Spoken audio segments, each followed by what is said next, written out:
This video will help you sleep and relax. But before we begin, I would like to know which city you're from and what time you're watching this. Now, subscribe to the channel, relax, and let's begin.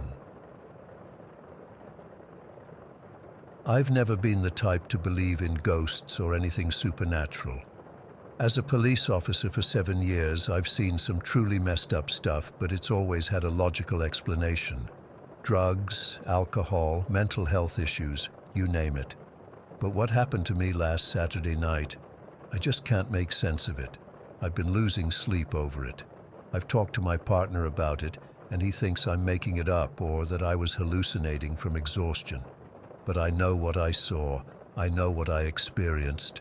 It was around 11:30 at night, and I was doing my usual patrol around the county roads.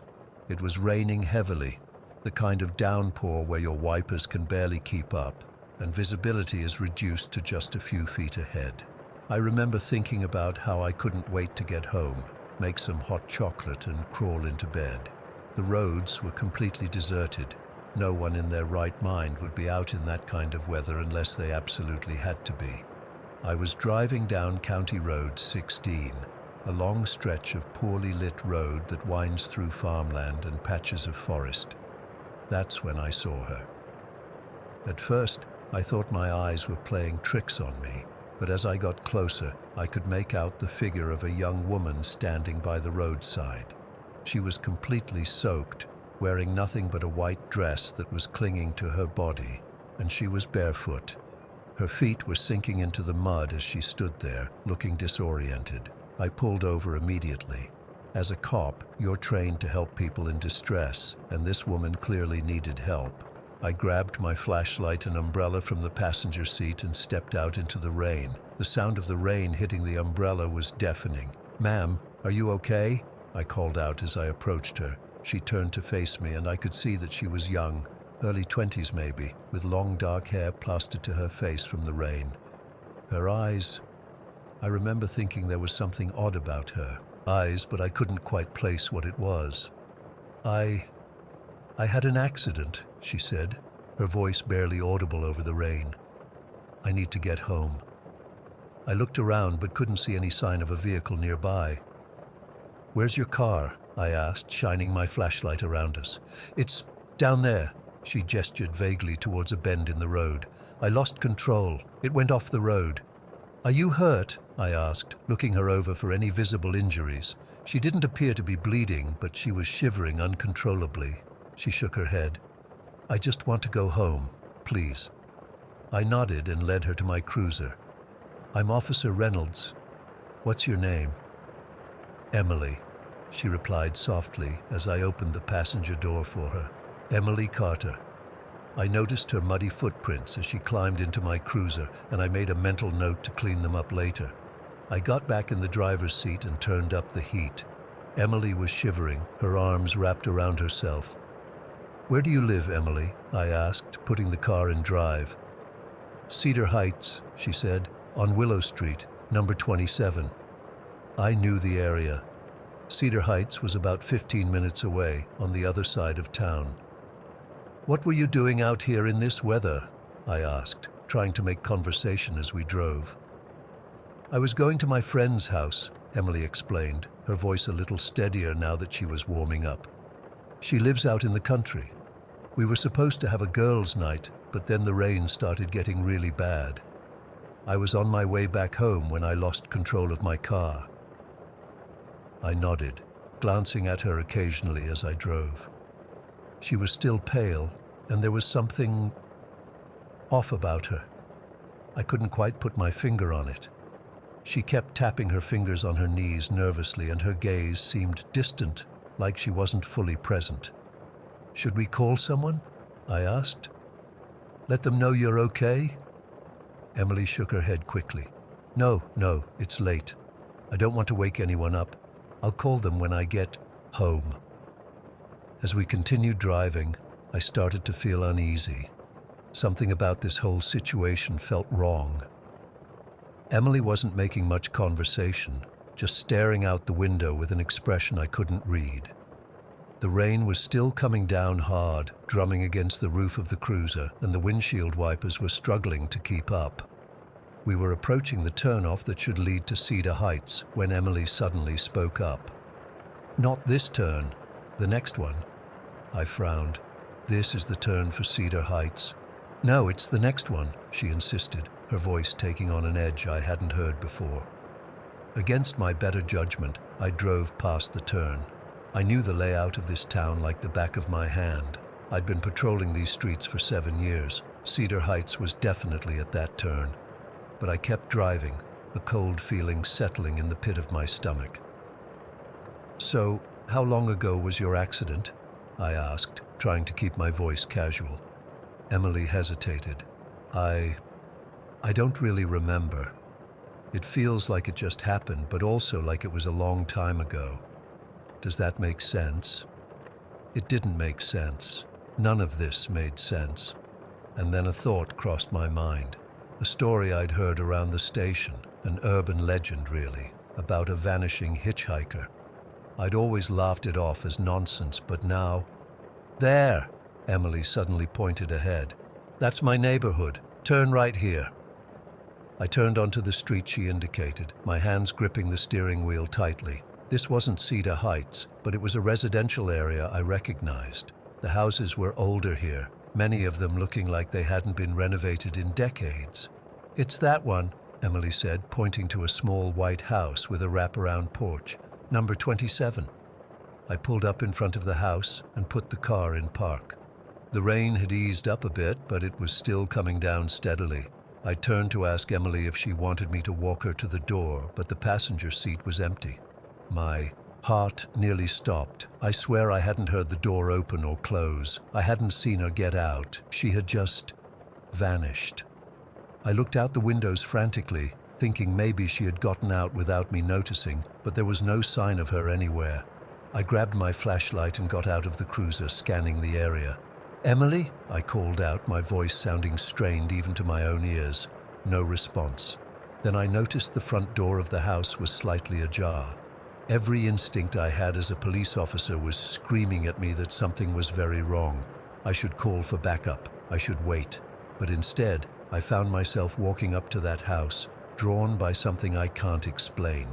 The porch steps creaked under my weight. I called out again as I approached the door. "Emily, it's Officer Reynolds. Are you okay?" Silence. I pushed the door open wider, shining my flashlight inside. The house was dark and still. The air inside felt heavy, stale, like no one had been there in a long time. Dust motes danced in the beam of my flashlight. "Hello? Is anyone home?" I called out, stepping inside cautiously. My hand instinctively went to my holster, though I didn't draw my weapon. The living room was to my right, old furniture covered in sheets, like someone had packed up but never quite finished. To my left was a dining room with a table set for dinner, dishes long empty, a fine layer of dust covering everything. I moved further into the house, my footsteps echoing on the hardwood floors. That's when I heard it, a soft sound, like someone exhaling, coming from somewhere ahead of me. "Emily?" I called again, my voice barely above a whisper now, and then she was there, standing at the threshold of the living room. Still in that white dress, but it was dry now, and so was her hair. She wasn't shivering anymore. She looked peaceful. "Thank you for bringing me home, Officer Reynolds," she said, smiling. Her voice sounded different somehow, more distant, like it was coming from everywhere and nowhere at once. Before I could respond, I don't know how to describe it. She didn't walk away or turn around. She just faded, like someone was turning down the opacity on a photo. One moment she was there, solid and real, and the next she was gone. I stood there in shock, my flashlight beam trembling as my hand shook. I backed out of that house as fast as I could, nearly tripping over my own feet in my haste to get out. I jumped back in my cruiser and just sat there for a few minutes, trying to process what had just happened. When I finally pulled myself together, I radioed in to dispatch and asked for information on the house. The address came back registered to a family named Carter, but they hadn't lived there for years. The house had been vacant since 2012. The next day, I couldn't stop thinking about Emily. I went to the records department and started digging. What I found made my blood run cold. There had been an accident on County Road 16 back in 2011. A young woman named Emily Carter had lost control of her vehicle during a rainstorm and crashed into a tree. She had died at the scene. She was 23 years old. The article included a photo of her. It was her, the same woman I had given a ride to the night before, the same woman who had disappeared from my cruiser, the same woman who had thanked me for bringing her home before vanishing before my eyes. I've gone back to that spot on County Road 16 several times since then, always during rainstorms. I've never seen her again. I still patrol that road every night during my shift, and every time it rains, I find myself slowing down at that spot, half expecting to see a young woman in a white dress standing by the roadside. I don't know what happened that night.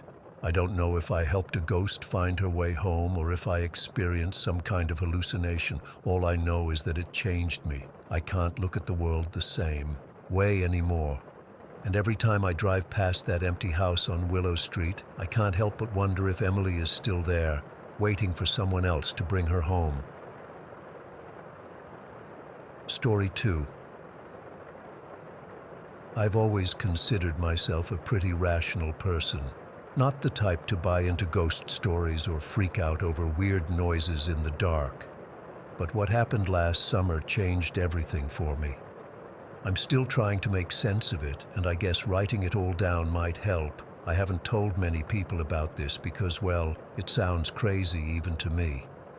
It was early August 2015 when my friends and I decided to hike to Emerald Lake, this supposedly breathtaking hidden lake deep in the Cascade Mountains. The four of us, me, Alex, Maya, and Darren, had been planning this trip for months. We'd read about it on some obscure hiking forum where people claimed it was this untouched paradise with the clearest water you'd ever see. The catch was it required going off the main trails and following some pretty vague directions. The morning started perfectly. We got to the trailhead around 9 in the morning. The weather was that perfect late summer temperature, warm but not too hot with a light breeze. We were all in high spirits, laughing and joking as we shouldered our packs. Maya had packed these amazing trail mix cookies, and we were munching on them as we started our hike. About 2 hours in, we reached the point where we needed to leave the marked trail. There was this barely noticeable deer path veering off to the left. I remember Alex double-checking the coordinates on his GPS, confirming this was where we needed to go. That's when I first felt something. Not exactly a chill, but this weird sensation like the air pressure had changed. I ignored it, figuring it was just nerves about going off trail. The terrain got rougher after that. We were climbing over fallen trees, pushing through dense underbrush. At one point, Maya got her hair caught in some branches, and it took us a few minutes to untangle her. That's when I first heard it, this faint sound like someone exhaling. Not quite a whisper, but almost. I asked if anyone else heard it, but they all just looked at me like I was being weird. Probably just the wind, Darren said, but I noticed he was scanning the trees around us with this uneasy expression. We kept going, and I tried to shake off the feeling that something wasn't right. The forest seemed to get denser, the shadows deeper, even though it was the middle of the day. I started noticing how quiet it was too. No birds singing, no squirrels rustling in the undergrowth, just our footsteps and heavy breathing as we climbed higher. Around 2 in the afternoon we reached a ridge, and suddenly there it was, Emerald Lake, tucked into a small valley below us. It was honestly one of the most beautiful things I'd ever seen. The water was this incredible deep green-blue color, surrounded by tall pines and a small stretch of rocky beach on one side. We all just stood there for a minute, taking it in, the weird feelings from earlier forgotten in our excitement. We made our way down to the lake's edge and set up camp on the small beach area. The sun was still high, so after setting up our tents, we decided to go for a swim. The water was freezing but crystal clear. You could see straight to the bottom, even in the deeper parts. For a few hours, everything was perfect. We swam, laid out on the rocks to dry, took pictures. Normal camping stuff. As the sun started to set, we built a fire and cooked dinner. The weird thing was, as it got darker, the lake seemed to change. It wasn't just the fading light. Something about it started to feel wrong. The surface was completely still, like glass, even though there was a decent breeze, and the color seemed to deepen to something almost black rather than the emerald green we'd seen earlier. Is it just me, or does the lake look weird? Maya asked, and I felt relieved that someone else noticed it too. Darren laughed it off. It's just getting dark. Lakes always look creepy at night. We stayed up for a while, telling stories around the fire, but there was this growing tension. Everyone kept glancing at the lake, then quickly looking away. Eventually, we decided to turn in. Our tents were set up about 20 feet from the water's edge. Alex and Darren shared one tent, while Maya and I took the other. I don't know exactly what time it was when I woke up. The full moon was high, so maybe around 2 or 3 in the morning. At first, I thought it was Maya moving around that had woken me, but she was sound asleep. Then I heard it, whispering. Not just the wind this time, but actual whispering, like multiple voices having a conversation just outside our tent. I froze, straining to make out words, but it was too faint. The voices seemed to be coming from the direction of the lake. I grabbed my flashlight and carefully unzipped the tent, trying not to wake Maya. The cold night air hit me as I stepped outside, and for a second, I just stood there, listening. The whispering was clearer now, but still too quiet to understand. It sounded almost like pleading, like someone desperately trying to tell me something important. I swept my flashlight around, but there was nobody there, just our campsite, the trees, and the lake. God, the lake. Under the moonlight, it looked completely different. The surface was still unnaturally still, but now it seemed to have this faint glow to it, not reflecting the moonlight, but almost producing its own light from within. And the color was wrong, not black or blue or green, but this sickly grayish purple. I took a few steps toward it, and the whispering got louder. It was definitely coming from the lake or the trees on the far shore. I pointed my flashlight across the water and nearly dropped it when the beam caught something moving between the trees on the opposite shore.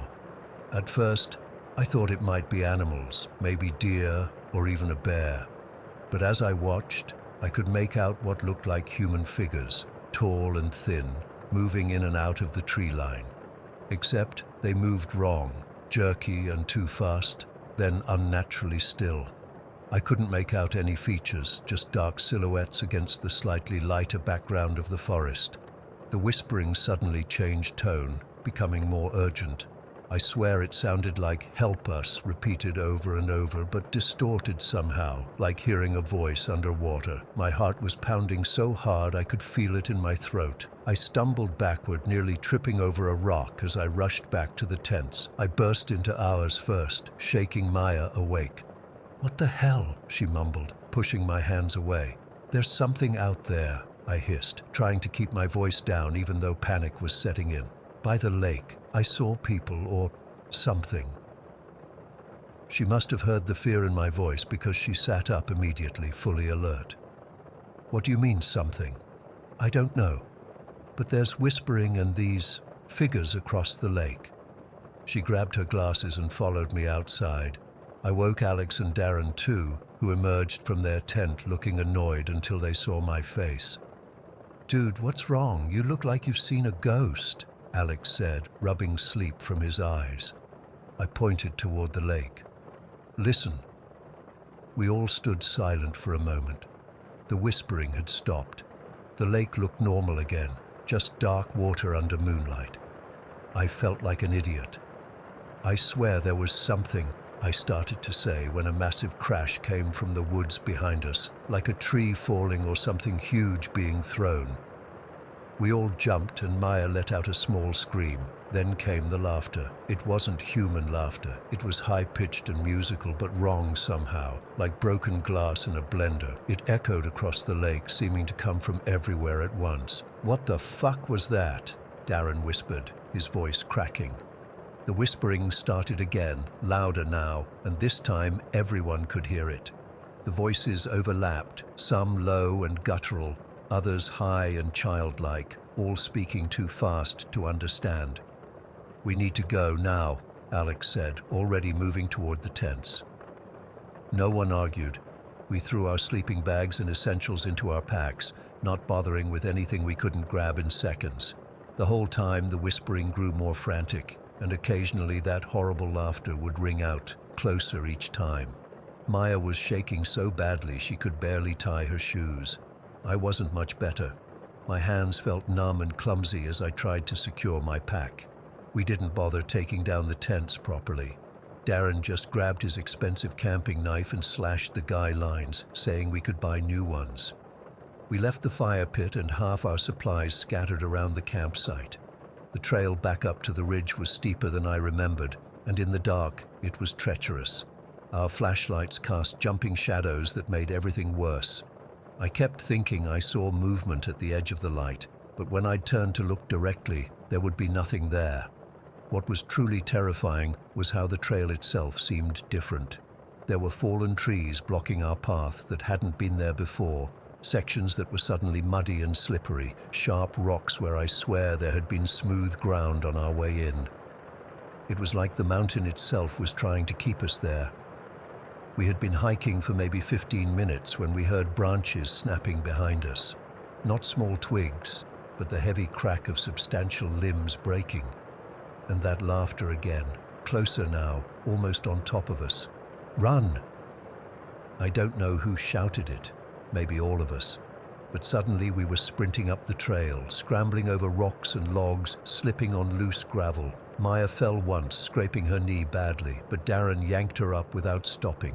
The sounds behind us accelerated too, like whatever was following knew we were trying to escape. My lungs were burning, and my legs felt like jelly by the time we reached the ridge. The main trail should have been just ahead, but nothing looked familiar.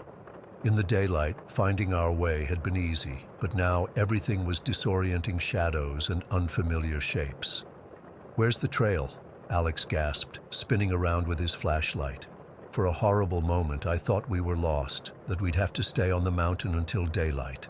Then Maya spotted a trail marker reflecting in her light about 50 feet to our right. The sounds behind us were getting closer, crashing undergrowth, snapping branches, and that constant manic whispering.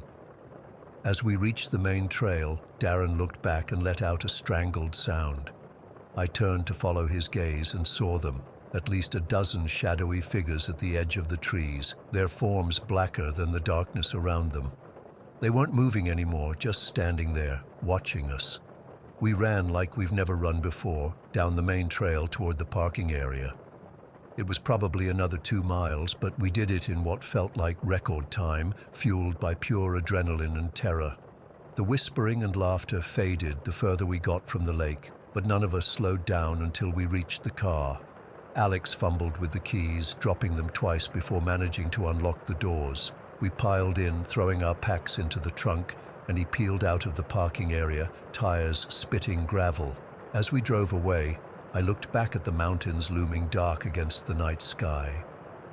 For just a second, I thought I saw pinpricks of light moving among the trees, following the road. Then we rounded a bend, and they were gone. We drove in complete silence for almost an hour before anyone spoke. It was Maya who finally said what we were all thinking. "What the hell was that?" None of us had an answer. We've tried to rationalize it since then.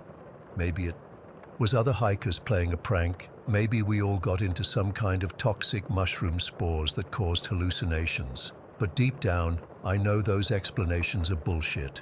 I've done research since then, trying to find reports of similar experiences in that area. There's not much, just a few vague stories about hikers going missing over the years, and some local legends about the lake people that the indigenous tribes supposedly avoided. It's been over a year now, and I still have nightmares about those whispers. I haven't gone hiking since, not even on popular trails with lots of people. Something about the wilderness now fills me with dread. The others feel the same way. We don't talk about it much, but when we do get together, there's this unspoken understanding between us. We're different now, We know something's out there. Sometimes when I'm alone at night, I swear I can still hear that whispering like it followed me home. And I find myself wondering, what would have happened if we'd stayed? What were those things trying to tell us? Or were they trying to lure us into something worse? I don't think I'll ever know. And honestly, I don't want to. Story 3. I still struggle to write this down after all these years. Sometimes I think not talking about it has made it worse. I've been a Kansas State Trooper for 22 years now, but nothing in my training prepared me for what happened that night in '76, August 14th, 1976. I remember the date because it was my youngest brother's birthday. I'd called him that morning before my shift, promised I'd drive up to Topeka that weekend to see him. Funny the things you remember. I was working the overnight shift, patrolling a stretch of I-70 about 30 miles outside of Hayes. It was around 1:30 in the morning, clear night, hardly any traffic, the kind of shift where you're fighting to stay awake, drinking bad coffee from the thermos your wife packed for you. My wife Ellen always made sure I had coffee for the night shifts. God bless her. I'd just passed mile marker 157 when I first noticed them in my rear view.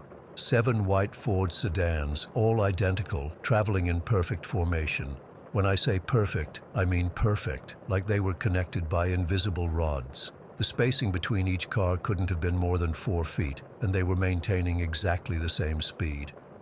At first, I thought it might be some kind of car club, or maybe a dealer moving inventory, though that didn't make sense at that hour. They were traveling about 5 miles under the speed limit, which wasn't illegal, but definitely unusual for that time of night when the highway was empty. I pulled onto the shoulder to let them pass, figuring I'd follow behind and observe. As they went by, I noticed they all had Kansas plates, but I couldn't make out the numbers. Each car was spotless, like they'd just rolled off the showroom floor, brand new white Ford LTDs. I pulled back onto the highway behind them. The formation never broke, never wavered, even going around a gentle curve. It was like watching some kind of mechanical ballet. No brake lights, no acceleration changes. Just this eerie, perfect synchronization. I radioed into dispatch to see if there were any reports of unusual vehicle activity. Margie was working dispatch that night. She said everything was quiet, asked if there was a problem. I told her I was just checking, nothing to worry about. I didn't want to sound crazy. I followed them for about 10 minutes, and they maintained the same speed, same formation. Finally, I decided to get a closer look. I accelerated and pulled alongside the last car in the formation. That's when I noticed the first truly weird thing. The windows were tinted almost black, which wasn't common back then, especially not factory tint that dark. I couldn't see inside at all. I hit my flashers, signaling for them to pull over. Nothing. No response. The formation maintained speed, direction, perfect spacing. I tried again, this time hitting the siren for a quick burst. Still nothing. I radioed in again, told Margie I was going to pull over a convoy of vehicles that weren't responding to signals. Gave her my location and the direction we were headed. She acknowledged and asked if I needed backup. I told her no, just keeping her informed. I accelerated more, coming alongside the middle vehicle in the formation. That's when I flipped on my spotlight and aimed it through the driver's side window. There was no one driving the car. I nearly swerved off the road. The driver's seat was empty, completely empty. But the car was maintaining its lane perfectly, keeping perfect distance from the cars ahead and behind. I blinked hard, thinking maybe I was more tired than I realized. Looked again. Still no driver. I accelerated more, checking each car as I passed. All empty. 7 cars, no drivers, moving in perfect formation down I-70 at 60 miles per hour. My heart was hammering so hard I could feel it in my throat. I grabbed the radio, but before I could speak, the convoy suddenly signaled and took the exit for County Road 14. Without thinking, I followed them. County Road 14 is a rural road, not much traffic even during daytime. At night, it's deserted. As soon as we turned onto it, my radio started to emit this high-pitched squeal like feedback. I tried to call Margie, but all I got was static and that piercing noise. The cars accelerated. I mean really accelerated, hitting speeds that seemed impossible for those sedans. I pushed my patrol car to keep up, the speedometer climbing past 90, past 100. The formation never broke, those 7 white Fords moving like they were one vehicle. We were about 5 miles down County Road 14 when the road ahead changed. I don't know how else to describe it. It was like the asphalt started to ripple, like heat waves, but more solid. The white cars drove straight into it, and then, this is where things get fuzzy. I remember a bright light, not like headlights or floodlights, but like the whole world turned white. I remember a sensation of floating, like the car wasn't touching the road anymore. I remember a cold so intense it felt like my blood was freezing in my veins. And then nothing. Blackness. The next thing I remember is waking up on the side of a different road 60 miles away from where I'd been. My watch said it was 3:30 in the afternoon. 14 hours gone, just like that. My patrol car was nowhere in sight. I was disoriented, my head pounding like the worst hangover you can imagine. My uniform was intact, but covered in some kind of fine white powder that smelled like burnt metal. My service weapon was still in its holster, unfired. I staggered to my feet and realized I was on Route 183, north of Hayes. A passing farmer spotted me and stopped. He thought I'd been in an accident. He drove me to the nearest phone, and I called the station. All hell had broken loose while I was missing. They'd found my patrol car abandoned on County Road 14, engine still running, driver's door open. They had search parties out looking for me. My captain thought I'd been attacked or abducted. When I got back to the station, they rushed me to the hospital. That's when things got even stranger. My body temperature was 89 degrees. The doctors couldn't understand how I was even conscious, let alone walking and talking. They said I should have been in severe hypothermia, maybe even dead. This was August in Kansas, with temperatures in the 90s. The ophthalmologist who examined me nearly dropped his equipment when he looked in my eyes. He said there were geometric patterns burned into my retinas, perfect circles, triangles, and lines that shouldn't have been possible. He took photographs, called in colleagues. I became a medical curiosity for a few days. I told my captain everything I remembered about the white cars. He seemed skeptical until 6 other troopers reported similar encounters over the next few weeks. Always 7 white Ford sedans, always in formation, always empty. The department ran the plates on the vehicles I'd seen. They came back as belonging to cars that had been reported stolen years earlier, from different states, different years, spanning from 1968 to 1973. The weird part? All of those cars had been recovered and subsequently destroyed in unrelated accidents. According to official records, none of those cars should have existed anymore. Things escalated on September 23rd. An entire shift of highway patrol officers, 8 men in different counties, simultaneously reported seeing the 7-car formation at precisely 2:15 in the morning. When they analyzed the patrol car data logs afterward, the readings made no sense. Some showed the patrol cars traveling at negative speeds, others had GPS coordinates that would have placed the cars miles above ground level.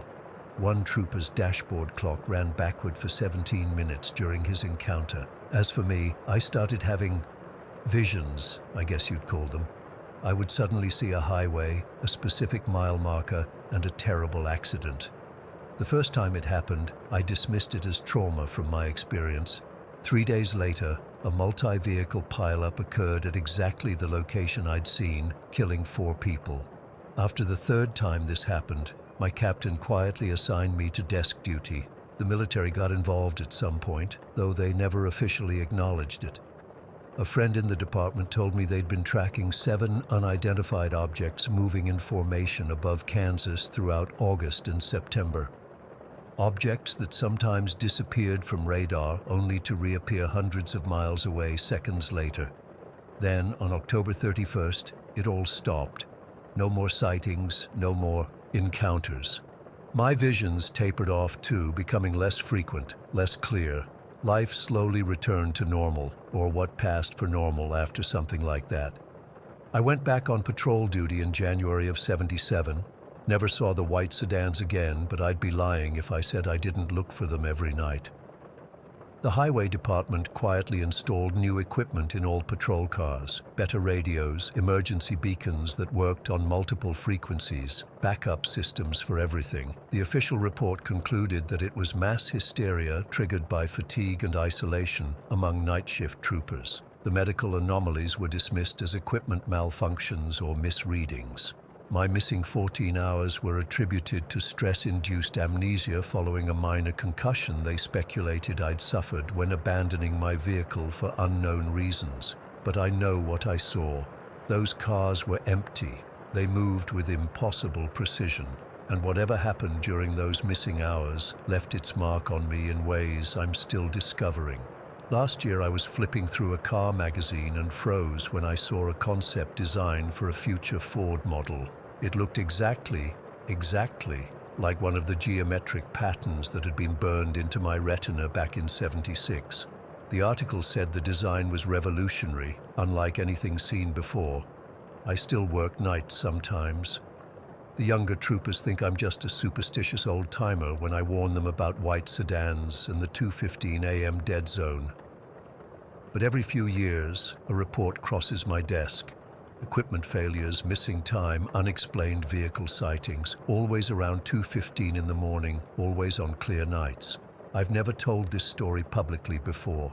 The department made it clear our encounters were to remain confidential. But I'm 55 now, retirement is coming up next year, and I don't think I can take this to my grave. Whatever those cars were, whatever was controlling them, it wasn't from here. And I don't think they're gone. I think they're still out there, still watching, still testing the boundaries between their world and ours. So if you're driving through Kansas some night and you see 7 white sedans in your rearview mirror, maintaining perfect formation, don't try to follow them. Don't try to get a closer look. Just pull over, turn off your engine, and wait for them to pass. And pray they don't take an interest in you the way they did in me. Because whatever happened during those 14 hours, I think a part of me is still there, still trapped in that moment when the road rippled and the world turned white. And sometimes, in my dreams, I can almost remember what they showed me. Story 4. I still can't believe what happened to me 2 weeks ago. I've been working the late shift at Donnie's Diner off Route 16 for about 3 years now. The pay isn't great, but the regulars tip well, and the schedule works with my online classes. I've driven those back roads through Wayne County so many times I could practically do it blindfolded. Every curve, every pothole, every spot where the deer like to jump out. That night started like any other Thursday. I clocked out at 11:30, said goodnight to Marge and Eddie in the kitchen, and headed to my car. It was one of those clear October nights where you can see every star, and the temperature had dropped enough that I could see my breath. I remember thinking how quiet everything was as I got into my Honda. The radio was playing some late-night call-in show as I pulled out of the diner parking lot. I took my usual route, down Old Mill Road, past the abandoned feed store, and onto Tanner's Creek Road. This stretch is always pitch black. The township never bothered putting streetlights out this far, and the trees form a tunnel over the road that blocks out even the moonlight. I'd been driving for maybe 15 minutes when I first noticed the light in my rearview mirror. It wasn't headlights, more like a soft, bluish glow that seemed to flicker.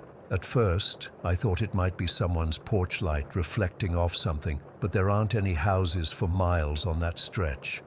The weird thing was how it seemed to move with me, staying the same distance behind no matter how fast or slow I drove. I remember getting this knot in my stomach, but told myself I was being stupid. I've never been the jumpy type. Then I came around a bend, and there she was. Standing at the edge of the road was a woman in a long white dress. Not like a wedding dress, more like an old-fashioned nightgown. Her hair was long and dark, hanging in tangles around her face. I nearly swerved off the road when my headlights hit her. My first thought was that she must be in trouble. Who else would be out here in the middle of nowhere at midnight? Maybe her car broke down, though I hadn't passed any vehicles. I slowed down, rolling to a stop about 20 feet away from her. I rolled my window down just a crack. "Are you okay?" I called out. "Do you need help?" She didn't answer right away. She just stood there staring at my car. Then she started walking toward me. Something about the way she moved wasn't right. It was too fluid, like her feet weren't quite touching the ground. As she got closer, I could see her face better. She was probably in her 30s with pale skin that looked almost blue in my headlights. Her eyes were what really got me. They were dark, not just brown, but unnaturally dark, like deep wells, and they seemed fixed on me in a way that made my skin crawl. "I need a ride," she said when she reached my window. Her voice was soft but had this strange echo to it, like she was speaking from the bottom of a well. Just up the road, every instinct was screaming at me to drive away, but there was also this weird pull, like I couldn't refuse her. I still don't understand why I did what I did. Next, I unlocked the passenger door. "Get in," I heard myself say. "I can take you wherever you need to go." As soon as she opened the door, this smell hit me, like wet soil and something rotting underneath. It was subtle but unmistakable. I remember thinking maybe she'd fallen in a ditch or something. She slid into the seat beside me, her dress making this dry, rustling sound against the upholstery. She didn't put on her seatbelt. She didn't thank me. She just sat there, hands folded in her lap, staring straight ahead. "Where are you headed?" I asked, trying to sound normal. "Just follow this road," she said. "I'll tell you when to turn." I put the car in drive and pulled back onto the road. The radio, which had been playing fine until now, suddenly filled with static. I tried to change the station, but every channel was the same, just harsh, crackling noise. After a few seconds, it went completely silent. We drove in this heavy silence for what felt like forever. I kept stealing glances at her. Her skin looked wrong under the dashboard lights, not just pale but almost translucent, and she never blinked, not once. "Do you live around here?" I asked, just to break the silence. She turned her head toward me, so slowly it made my skin prickle. "I've been here a very long time," she said. Then she smiled. It wasn't a normal smile. Her lips stretched too wide, showing teeth that looked too sharp. I gripped the steering wheel tighter and focused on the road. That's when I realized we'd been driving for almost 30 minutes, but we shouldn't have been on Tanner's Creek Road this long. It usually only takes about 10 minutes to reach the highway. The landscape outside looked wrong too. The trees seemed taller, more twisted. The shadows they cast across the road looked like reaching hands. And the road itself, it kept stretching out in front of us, never reaching the turnoff to Route 16 that should have appeared miles ago. "You need to slow down now," the woman said. Suddenly, "We're almost there." I hadn't noticed that my speedometer was climbing, 60, 70 miles per hour. I was speeding up without realizing it, like some part of me was desperately trying to get wherever we were going. "Where exactly are we going?" I asked, my voice shaking despite my efforts to stay calm. "To the crossroads," she said, like that explained everything. "You need to make a choice tonight, Sarah." My blood went cold. I never told her my name. "Stop the car," she said. We were approaching what looked like a four-way intersection, though I swear there isn't one on this road. "We're here." I pulled over, my hands trembling so badly I could barely turn the key. The engine died, but the headlights stayed on, illuminating the crossroads ahead. It looked ancient somehow, like it had been there for centuries before the modern road was built over it. "Get out," she said, not asking, telling, and God help me I did. It was like I couldn't control my own body. My hand opened the door, my feet stepped onto the gravel shoulder. The air outside was freezing, much colder than it had been at the diner. My breath came out in thick white clouds. The woman got out too, moving around the front of the car to stand beside me. In the headlights, her dress glowed unnaturally white. Her feet, I could see now that she wasn't wearing shoes, and her feet were caked with dark mud. "What do you want from me?" I managed to ask. "It's not what I want," she said. "It's what you need to choose." She pointed to the crossroads. "Life or death, Sarah Miller. The choice comes to everyone eventually. Tonight, it's your turn." That's when I noticed the shadows at the center of the crossroads. They were moving, shifting, forming shapes that looked almost human, and they were watching us. "I don't understand," I said, backing up until I felt the car behind me. "Some people come to the crossroads by accident," she said. "Others are brought here. You've been chosen, Sarah. Special. People always are." "Chosen for what?" My voice was barely a whisper. She stepped closer and I could smell that earthen decay again, stronger now. "To take my place," she said. "I've been the guardian for so long. Too long. I need rest." She reached out to touch my face, and her fingers were ice cold. I could see now that her skin wasn't just pale. It had a bluish tinge to it, like someone who'd been in the water too long. "All you have to do is walk to the center," she whispered. "The shadows will do the rest, and then you'll stay, and I can finally go." Her eyes changed then. The darkness in them seemed to swirl and deepen, like I was looking into endless black pits. And behind her, the shadows at the crossroads were stretching toward us, reaching out with wispy, finger-like tendrils. Something in me snapped. The paralysis that had kept me compliant broke, and pure survival instinct took over. I shoved her away from me, hard, and her body felt wrong under my hands, like pushing against something that wasn't quite solid. She made this horrible sound, not a scream, but a high, keening wail that seemed to come from everywhere at once. The shadows at the crossroads surged forward, racing across the ground toward us. I scrambled back into my car, fumbling with the keys. The engine sputtered once, twice, and then roared to life.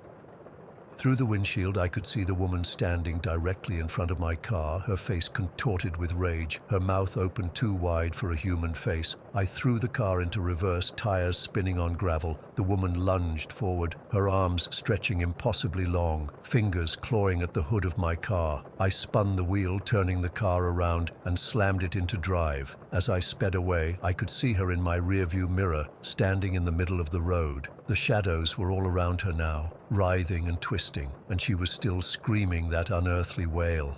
I drove like a maniac, not caring which direction I was going, as long as it was away from her. The trees whipped by, branches scraping against the sides of my car. I have no idea how long I drove. It could have been minutes or hours. Eventually, I hit Route 16. The familiar highway sign nearly made me cry with relief. I pulled over at the first gas station I saw and sat there, shaking, until the sun came up. I drove straight to my apartment after that, called in sick to work, and locked all my doors and windows. I've barely left since then.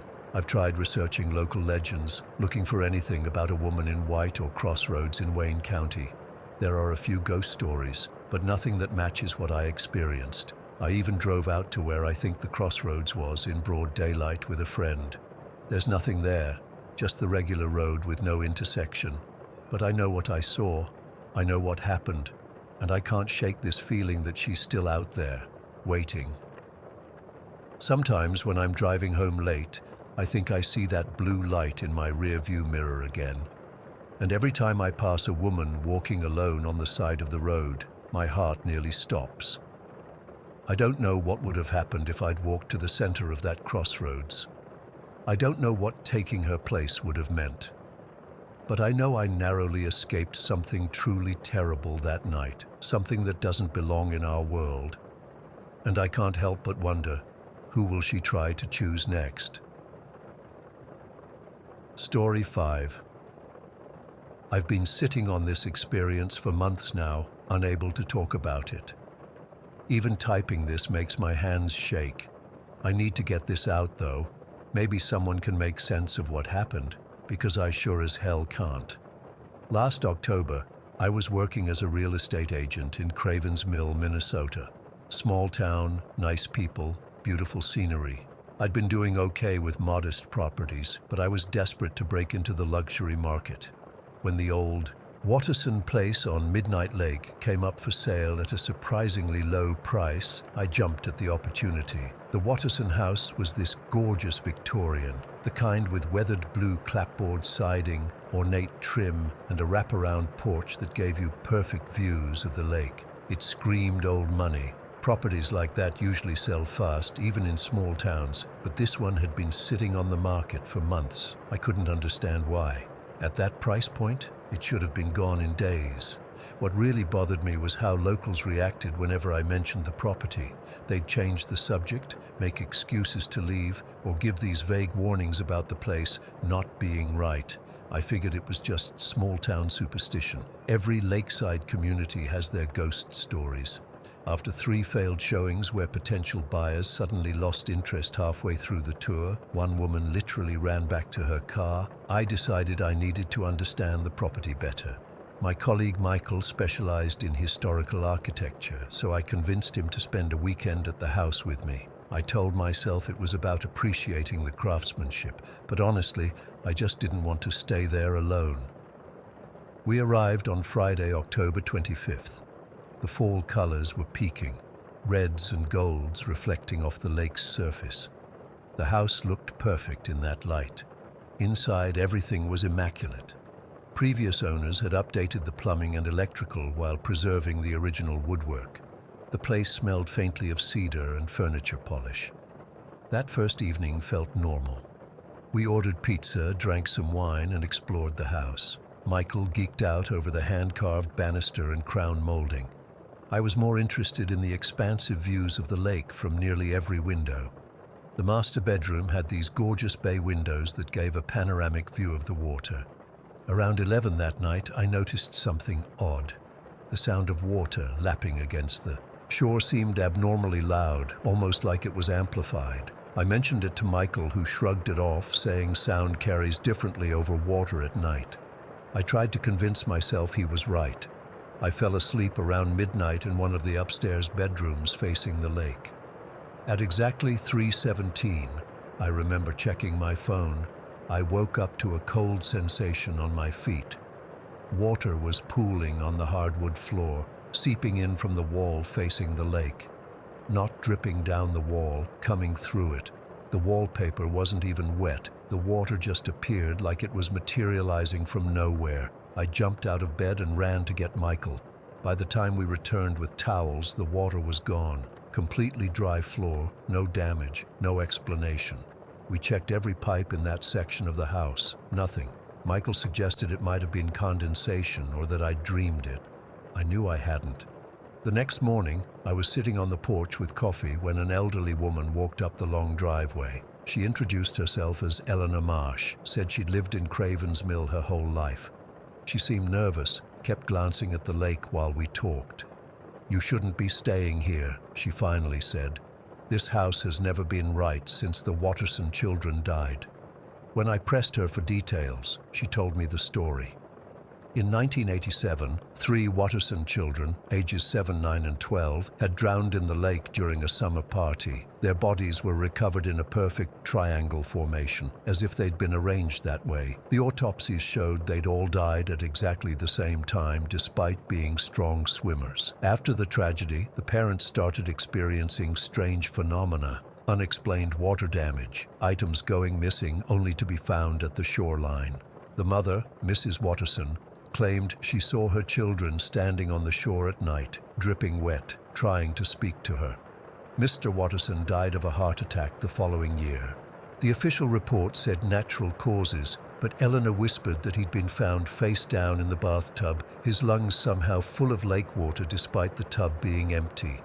I tried dismissing her story as local folklore, but Eleanor wasn't finished. She explained that after Mr. Watterson's death, the house underwent major renovations, including a new concrete foundation. Shortly after, the reports of strange occurrences decreased, but no one from the Watterson family ever stayed there again. They rented it out for years before finally deciding to sell. As Eleanor was leaving, she turned back and said something that still haunts me. "Water always finds a way back to where it belongs, and so do those who belong to the water."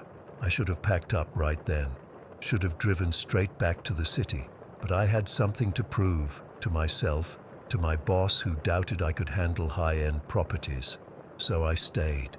That evening, Michael and I were grilling on the deck when I noticed something strange on the lake's surface. 3 distinct ripples moving in perfect unison toward the shore. No wind, no boats nearby, nothing to cause them. They moved deliberately, like they had purpose. We went to bed early that night. Around midnight, I was awakened by the sound of running water. Not just a drip. Every water fixture in the house was running simultaneously. Sinks, showers, the old clawfoot tub in the master bath. I ran from room to room turning them off, only to have them start again the moment I left. Then I heard Michael shouting from downstairs. I found him staring out the window toward the lake. 3 small figures stood at the water's edge, barely visible in the moonlight. They were completely still, facing the house. "Do you see them?" he whispered. I nodded, too terrified to speak. Michael, always the rational one, grabbed a flashlight and headed outside to investigate. I begged him not to go, but he insisted there must be a logical explanation. Neighborhood. Kids playing a prank, maybe. I watched from the window as he approached the shoreline. The figures were gone. He searched the area for several minutes before wading ankle-deep into the water. That's when I saw him freeze. He stood absolutely still for what felt like forever, then ran back to the house faster than I've ever seen anyone move. "We need to leave," he said, white-faced and shaking. "Now." When I asked what happened, he wouldn't answer at first. After I pressed him, he finally admitted he'd heard voices, children's voices, coming from beneath the water's surface.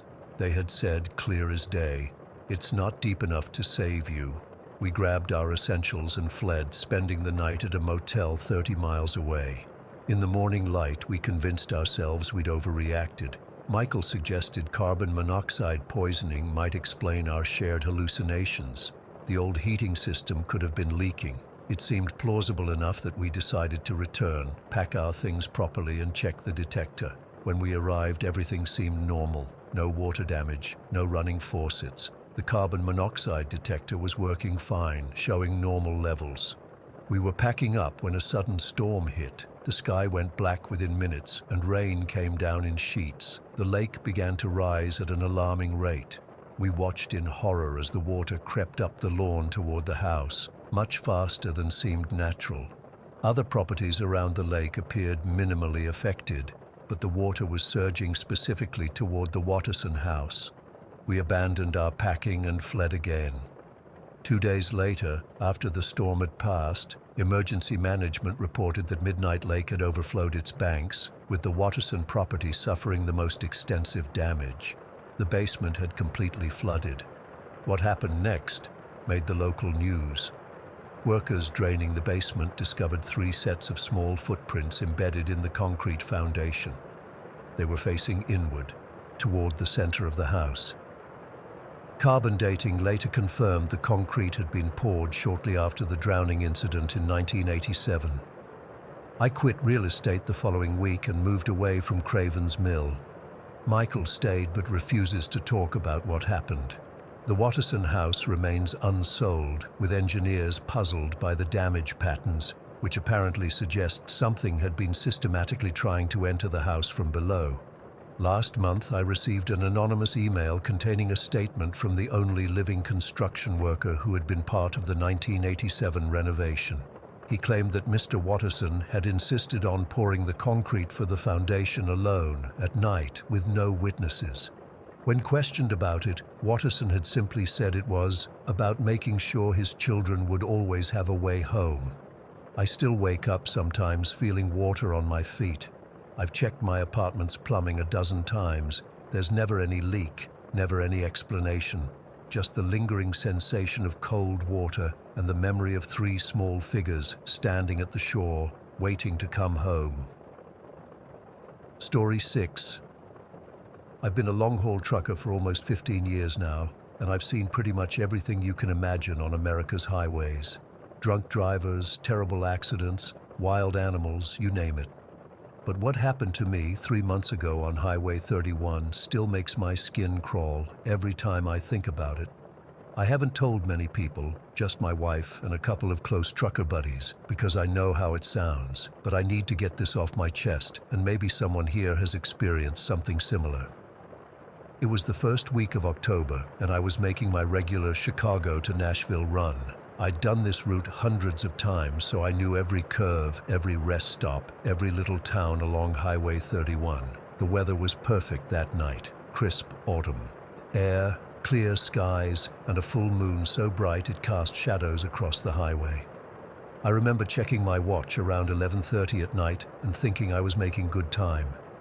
The stretch between Indianapolis and Louisville is mostly farmland and forests, with long distances between towns. It gets pretty desolate, especially after midnight when the traffic thins out to almost nothing. I had my thermos of coffee and was listening to a podcast about the history of rock music to keep myself awake and alert. Around midnight, I was in a zone. You know that feeling when you're driving and your mind is clear and focused?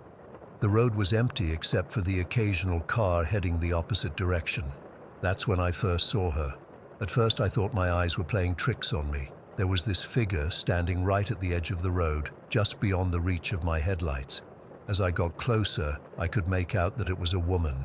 She was wearing what looked like a long white dress or gown that seemed to almost glow in my headlights. I immediately slowed down. Anyone standing on a highway at midnight is a serious concern. When my truck got closer, I could see her more clearly. She had long dark hair and extremely pale skin. The strangest thing was how still she stood. No movement at all, even as my 18-wheeler barreled toward her at 60 mph. She didn't try to flag me down or wave. She just stood there, staring directly at me. I'm not the type to leave someone stranded, especially a woman alone at night, so I slowed down even more and rolled down my passenger window. "Hey, you need help?" I called out. No response. She just kept staring at me with this blank expression. Her eyes were dark, too dark to make out in the shadows, but I could feel them watching me. I can't explain it, but something felt off. A chill ran up my spine, and I found myself pressing the gas pedal again. In my side mirror, I watched her figure grow smaller until she disappeared into the darkness. I tried to rationalize it. Maybe she was in shock from a car breakdown, or maybe she was on something. But why would anyone be out there, miles from the nearest town, in the middle of the night? And what was with that dress? It looked old-fashioned, like something from another era. About 20 minutes later, I pulled into a rest area. It was one of those older stops with just bathrooms, vending machines, and picnic tables. No gas station or restaurant. At that time of night, it was completely deserted. I needed to stretch my legs and use the bathroom, so I parked my rig and hopped out. The moment my feet hit the ground, I felt a strange heaviness in the air. The rest area was surrounded by dense woods, and despite the bright moonlight, the trees created deep shadows that seemed to swallow all light. I remember thinking it was unusually quiet. No crickets, no distant traffic noise, nothing. I had just stepped out of the bathroom and was heading back to my truck when I froze in my tracks. There she was again, the same woman in white, standing at the edge of the woods about 50 yards away. I rubbed my eyes, thinking I was hallucinating from fatigue, but she was still there when I looked again. This time something compelled me to approach her. I know that sounds crazy, but it was like I wasn't fully in control of my actions. As I got closer, I could see her features better in the moonlight. She was young, maybe in her 20s, with a face that might have been beautiful if not for the emptiness in her expression. Her dress wasn't just white, it had a vintage look, like a nightgown from the 40s or 50s. When I was about 20 feet away, her lips moved. Her voice was barely audible, but I clearly heard her say, "Help me." Then she turned and walked into the woods. I should have gotten back in my truck. Every instinct was screaming at me to leave, but curiosity or something else pushed me forward. I took out my flashlight and followed her into the trees. The forest was thick, with branches grabbing at my clothes as I pushed through. The beam of my flashlight bounced off tree trunks and undergrowth, creating shifting shadows that seemed to move on their own. I called out, "Hello, where are you?" but got no answer. I must have walked for about 5 minutes when I came upon a small clearing. In the center was something I never expected to find, an old stone well. It looked ancient, with moss-covered stones and a partially collapsed wooden cover. The woman in white stood next to it, her hand resting on its edge. "What do you want? Are you okay?" I asked, keeping my distance. She looked at me with those empty eyes and said, "I'm trapped. I need your help." That's when I noticed something that made my blood run cold. The moonlight was shining directly into the clearing, and it passed right through her. I could see the outline of the trees behind her through her body. Realization hit me like a punch to the gut. I wasn't talking to a living person. Whatever this was, it wasn't human, at least not anymore. "What are you?" I whispered, backing away slowly. Her face changed then, becoming something twisted and desperate. "They threw me in," she said, her voice suddenly much louder. "They threw me in and left me to die." The ground beneath my feet began to tremble. The woman, or whatever she was, seemed to dissolve, her form becoming misty around the edges. The air grew ice cold in an instant, so cold it hurt to breathe. From the well came a sound I'll never forget, a low, gurgling moan that didn't sound human at all. I ran. I don't remember the trip back through the woods, just crashing through branches and undergrowth until I broke free from the tree line. I sprinted across the rest area parking lot and jumped into my truck, locking the doors behind me. My hands were shaking so badly I could barely get the key in the ignition. As I pulled out of the rest area, I looked in my rearview mirror. The woman was standing in the middle of the parking lot, watching me leave. I floored it and didn't slow down for 20 miles. For the rest of that night, strange things kept happening. My headlights would flicker for no reason. The radio would suddenly tune to static.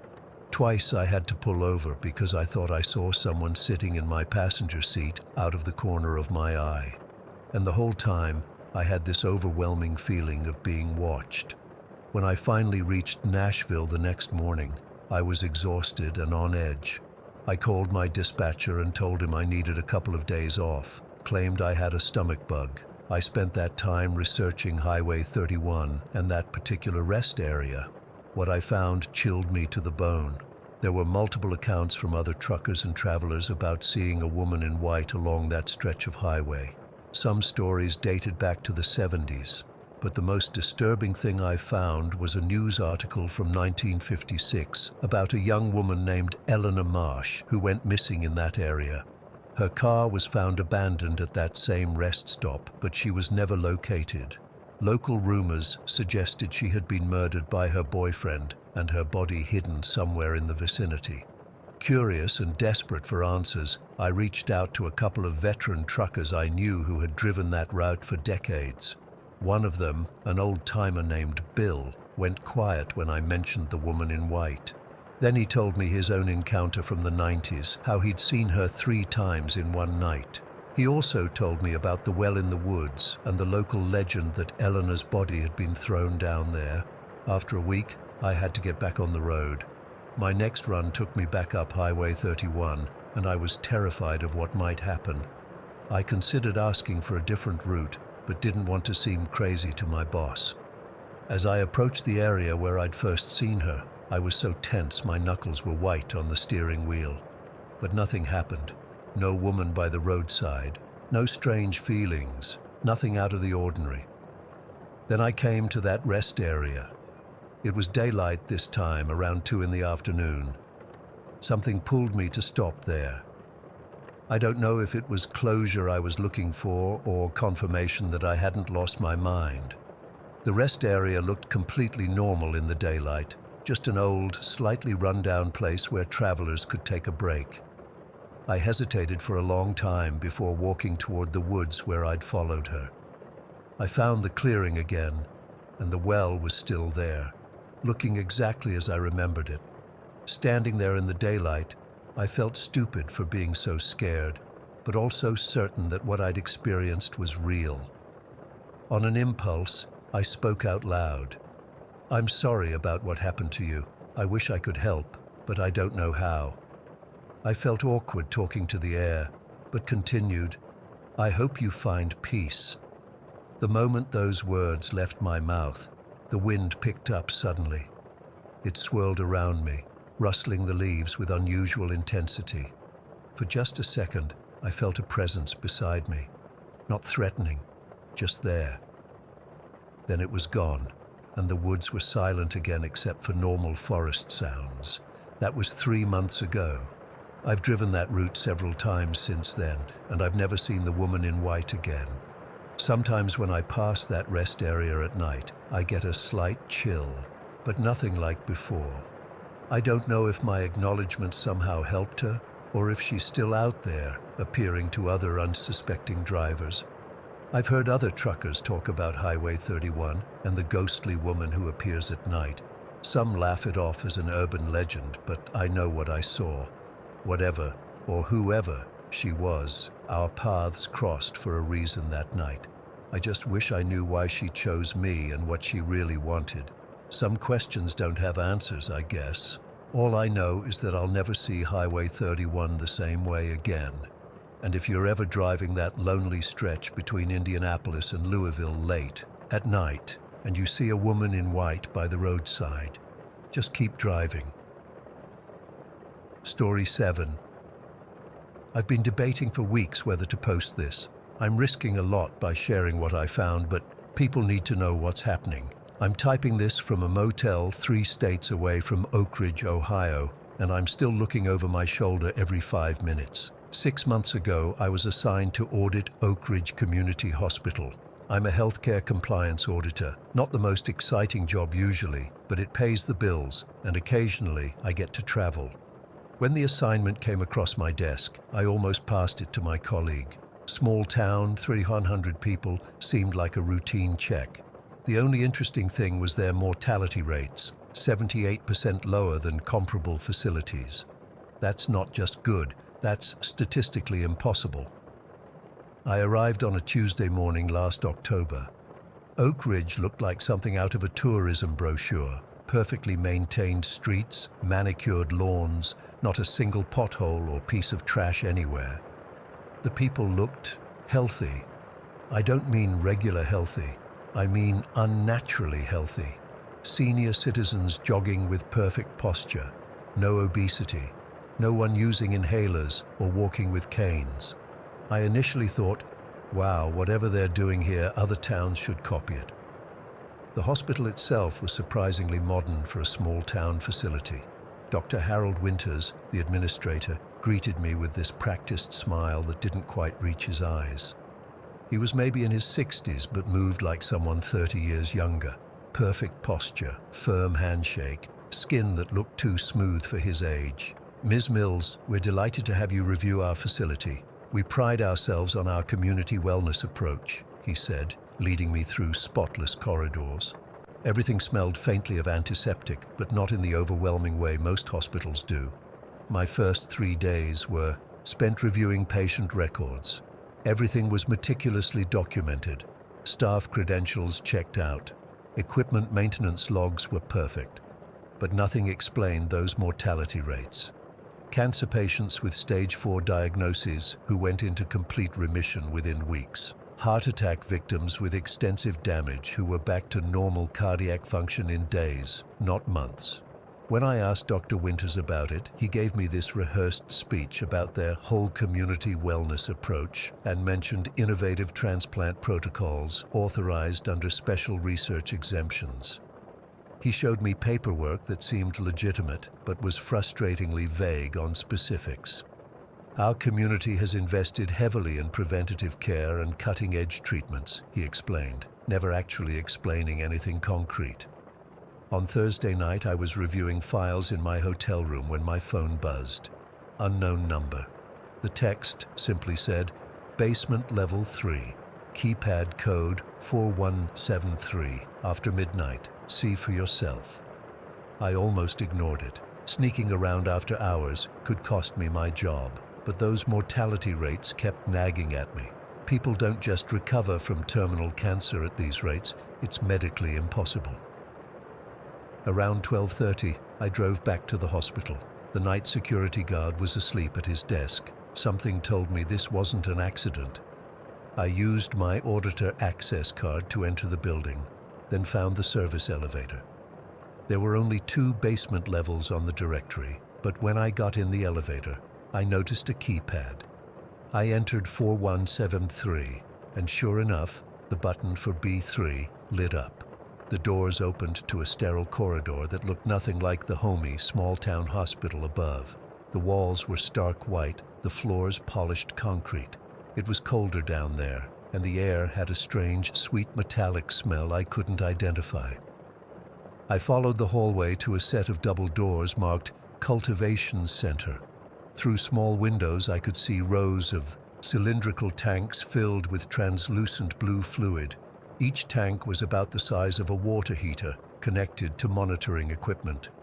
As I got closer, I realized what I was looking at: human organs, dozens of them, hearts, livers, lungs, kidneys, all suspended in that blue liquid, in various stages of development. My stomach dropped. This wasn't standard medical research. Some of these organs were fully formed, pulsing with life despite not being connected to a body. Others were clearly growing, expanding visibly even as I watched. A door at the far end opened and I ducked behind a large piece of equipment. Dr. Winters entered with 2 nurses, all in surgical scrubs. They were wheeling a patient on a gurney. I couldn't see the patient's face, just a middle-aged man's body covered in surgical draping. They moved him into what looked like an operating room. Through an observation window, I watched as they prepped him for surgery with practiced efficiency. What happened next still haunts me. The entire procedure took 20 minutes, not hours. 20 minutes to open the patient, remove his liver, and replace it with one from the cultivation tanks. The team worked with impossible speed and precision. The replacement organ wasn't connected with traditional sutures. It seemed to fuse with the surrounding tissue almost immediately after placement. I was so shocked I nearly gave myself away. This wasn't medical science as we know it. This was something else entirely. I managed to slip back upstairs and out of the hospital without being seen, but I couldn't sleep that night. The next day, I started digging deeper, checking town records instead of just hospital data. Oak Ridge's primary employer was Meridian Manufacturing. Their website claimed they made industrial components, but they also had a biomedical research division that received substantial government grants for tissue engineering. 93% of adult residents participated in what was described as cellular contribution programs with monthly appointments at the hospital. I was scheduled to have dinner with Mayor Robert Whitman and other town officials that night, standard protocol for these audits. Under normal circumstances, I would have been preparing my preliminary findings. Instead, I was trying not to throw up from anxiety. The dinner was at the mayor's house, a beautiful Victorian on Oak Street. Everyone was perfectly polite, asking about my findings, making small talk. I noticed none of them drank alcohol except for the wine they served me. Halfway through dinner, Mayor Whitman cleared his throat. "Catherine, I think we should be direct with you. You've seen our facility. You understand we're doing something different here in Oak Ridge." The table went quiet. 6 pairs of eyes watched me intently. "I don't understand what I saw," I admitted. "Those weren't standard transplant procedures." Dr. Winters nodded. "What you witnessed is what we call the replacement program. We don't just treat disease here in Oak Ridge. We replace failing parts." The mayor continued, "Every resident contributes tissue samples monthly. This allows us to rapidly cultivate compatible replacements for anyone who needs them.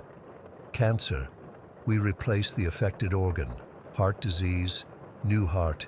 It's simple, effective, and has transformed our community."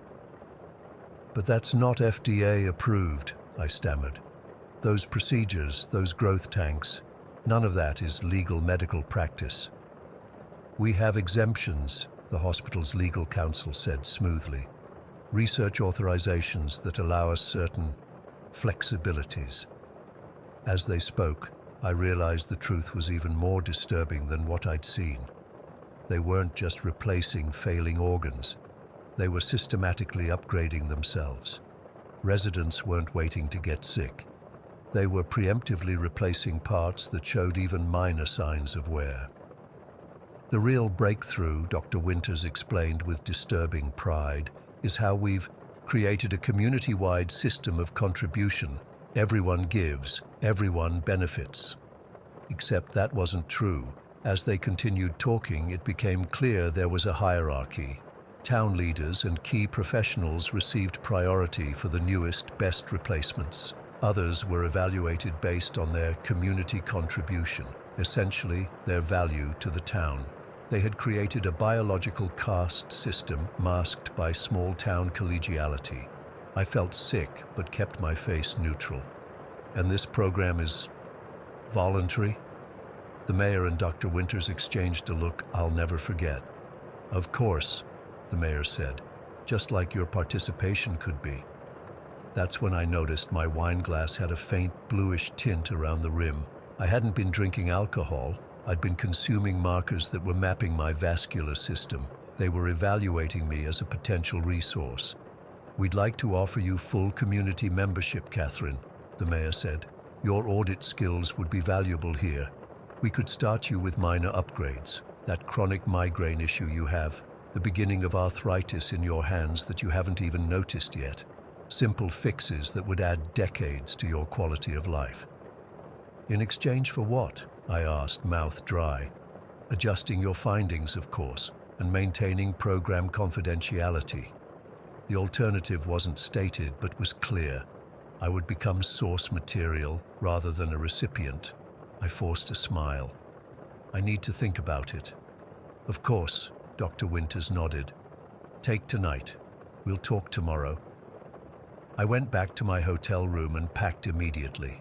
I left everything that could be tracked, work laptop, company phone. I withdrew cash from an ATM, bought a burner phone, and drove all night. That was 6 months ago. I've been moving ever since, using cash, staying off social media. Last month I tried contacting a journalist I trusted.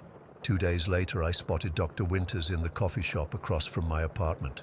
I was gone within this hour. I don't know what to do with this information. Oak Ridge looks perfect on paper. They have documentation for everything. Anyone investigating would find a town of healthy, happy people who voluntarily participate in an innovative wellness program. But I know what I saw in those tanks. I know what happens to people who aren't deemed valuable enough to receive upgrades. They become the raw materials for those who are. And I know they're looking for me. I keep thinking about what the mayor said at dinner. Imagine living in a world where death from disease is optional, Catherine, where your body never fails you. The most terrifying part? For a moment I was tempted. Story 8. I worked as a waitress at this little diner in New Haven. Nothing fancy, just your typical greasy spoon where regulars come for coffee and pie. I usually worked the morning shift, but we were short-staffed that week, so my manager asked if I could cover the late shift. I needed the money for rent, so I agreed. It was a Tuesday night, and I finished my shift around 11:30. I was exhausted, my feet were killing me, and all I wanted was to get home, take a hot shower, and crash.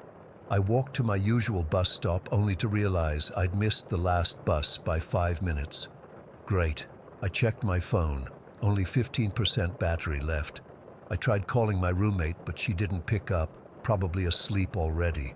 I thought about getting an Uber, but my bank account was nearly empty until payday. The train station was about a 10-minute walk away, and I knew there was one final train that ran at midnight. It wasn't ideal. My apartment was a 20-minute walk from the nearest station, but it was better than being stranded downtown. The streets were pretty empty as I walked to the station.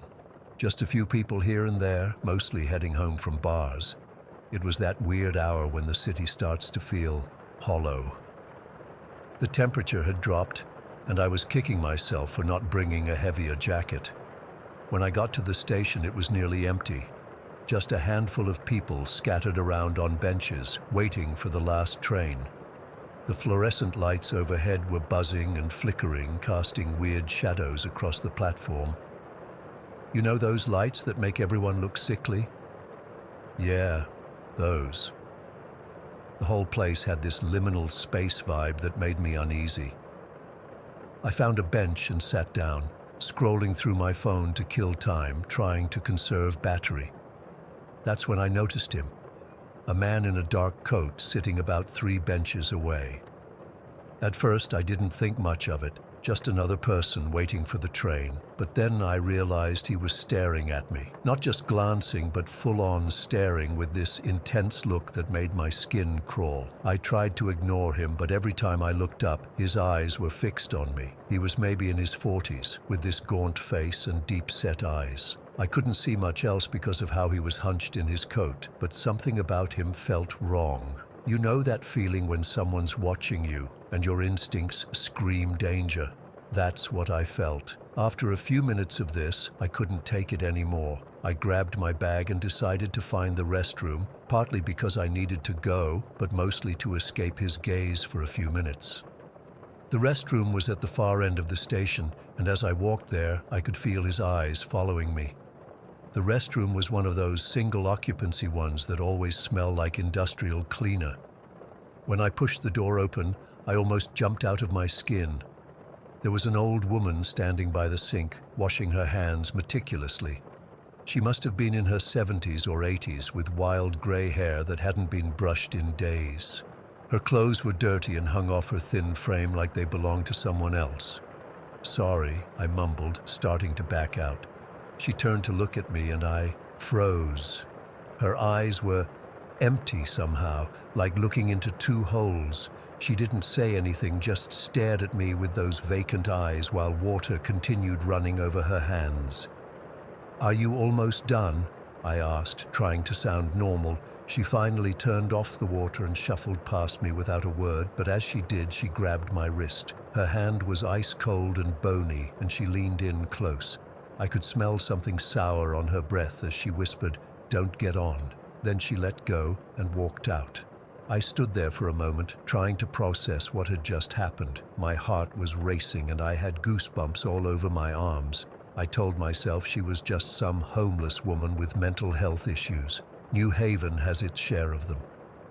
I used the bathroom quickly, washed my hands, and headed back to the waiting area. The man in the dark coat was gone. I should have felt relieved, but somehow his absence was more unsettling than his presence. The station clock showed 11:55, 5 minutes until the last train. I sat down again, clutching my bag close. There were only about 6 other people on the platform now, all keeping to themselves. I noticed the old woman standing near the edge of the platform, swaying slightly and mumbling to herself. She was too close to the edge for comfort, and I wondered if I should say something to the station attendant, but I didn't see any staff around. At 11:58, I heard the rumble of the approaching train. The sound echoed through the station, getting louder and louder until the headlights appeared in the tunnel. As the train pulled in, something strange happened. The old woman's mumbling got louder, and I could make out what she was saying.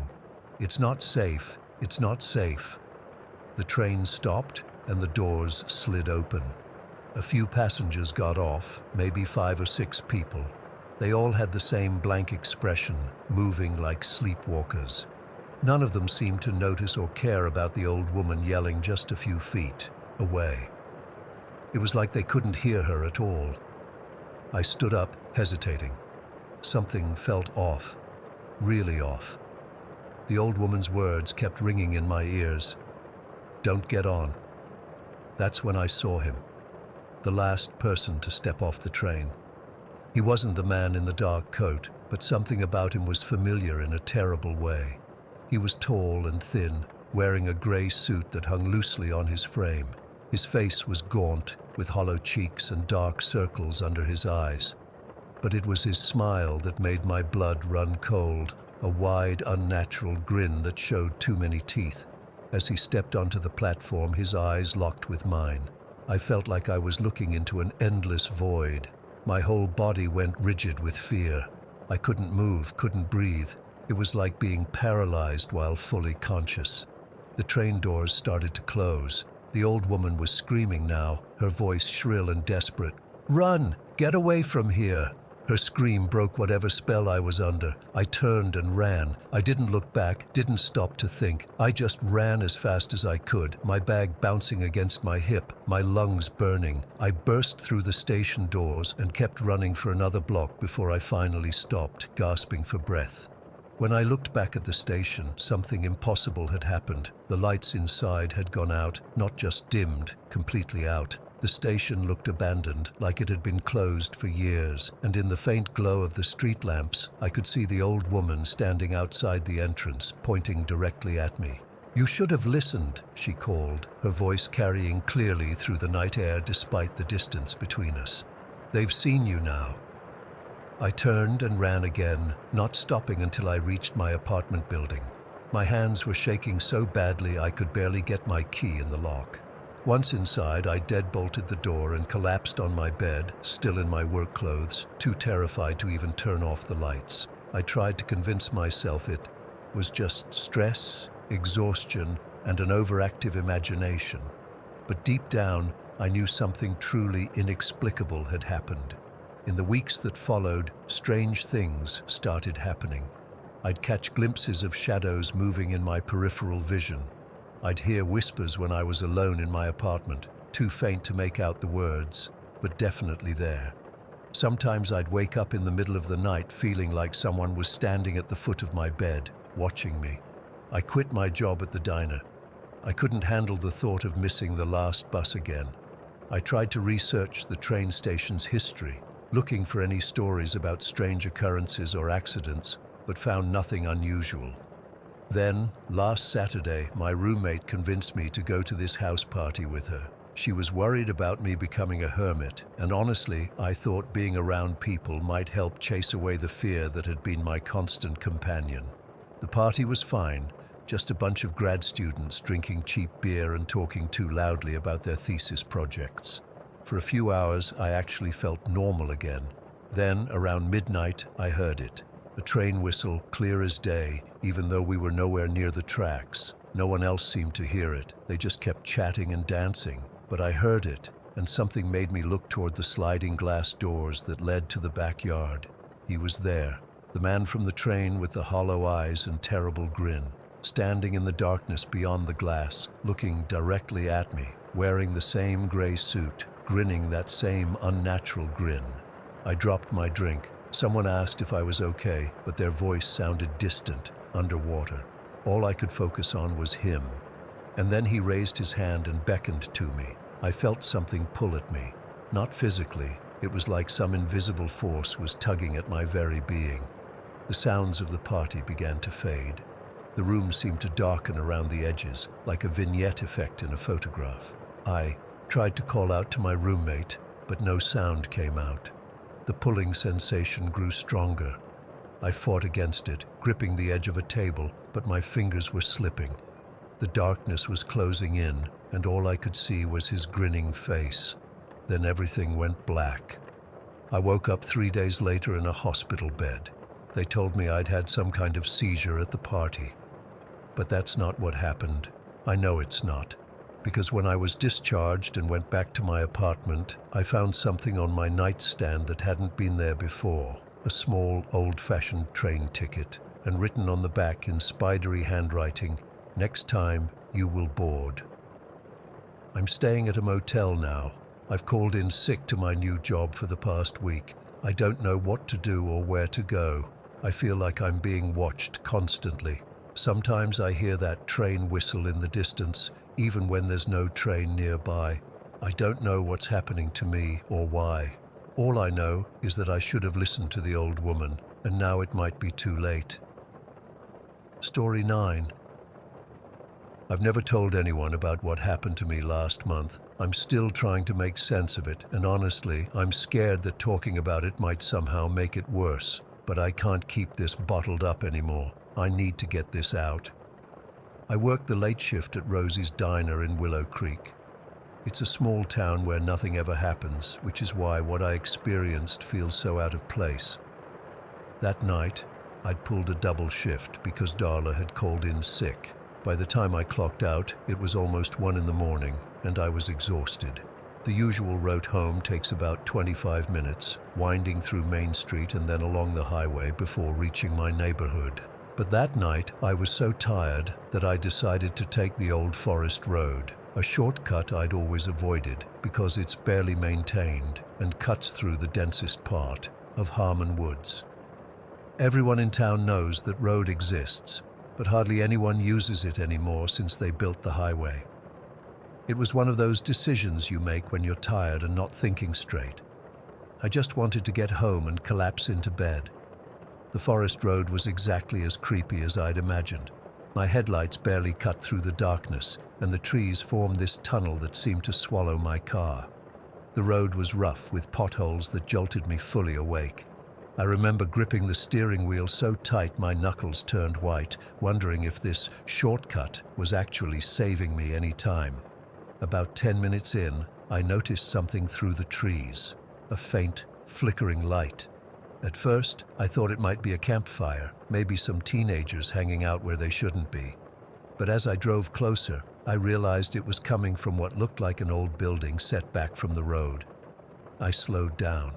The light was coming from Peterson's, this abandoned gas station that had been closed for at least 15 years.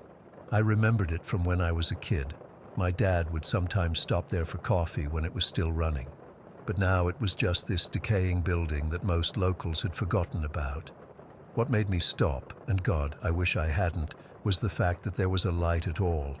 Who would be at an abandoned gas station in the middle of the night? I told myself I should check if someone needed help. Maybe a hiker got lost or someone's car broke down. That's what I told myself anyway. The truth is, I was curious. I pulled over and sat in my car for a minute, debating whether this was stupid. It was. But I got out anyway, grabbing my phone and turning on the flashlight. The air was damp and cold against my skin, and everything was so quiet that my footsteps sounded like gunshots on the gravel. As I got closer, I could see the light was coming from inside the main building. Not the part where the pumps were, but what used to be the little convenience store. The windows were boarded up, but there were gaps where the wood had rotted away. The flickering light seeped through these gaps, casting weird, dancing shadows on the ground. The front door was hanging off its hinges. I called out, "Hello? Is anyone in there?" But there was no answer, just that constant flickering light. I should have turned around right then. Every horror movie I've ever seen flashed through my mind, but I kept going anyway. When I stepped inside, the smell hit me first. Mustiness mixed with something else, something like burnt hair or feathers. The interior was a mess of fallen ceiling tiles, broken shelves, and years of debris. But right in the middle of what used to be the shop floor was a small table that looked strangely clean compared to everything else. On it was a candle, the source of the flickering light, and beside it, a book. Not like a paperback, but an old leather-bound journal. I approached slowly, my heart pounding in my chest. The candle shouldn't have been burning. There was no one else there, and it looked like it had been burning for hours. The wax had melted down the sides and formed a pool on the table.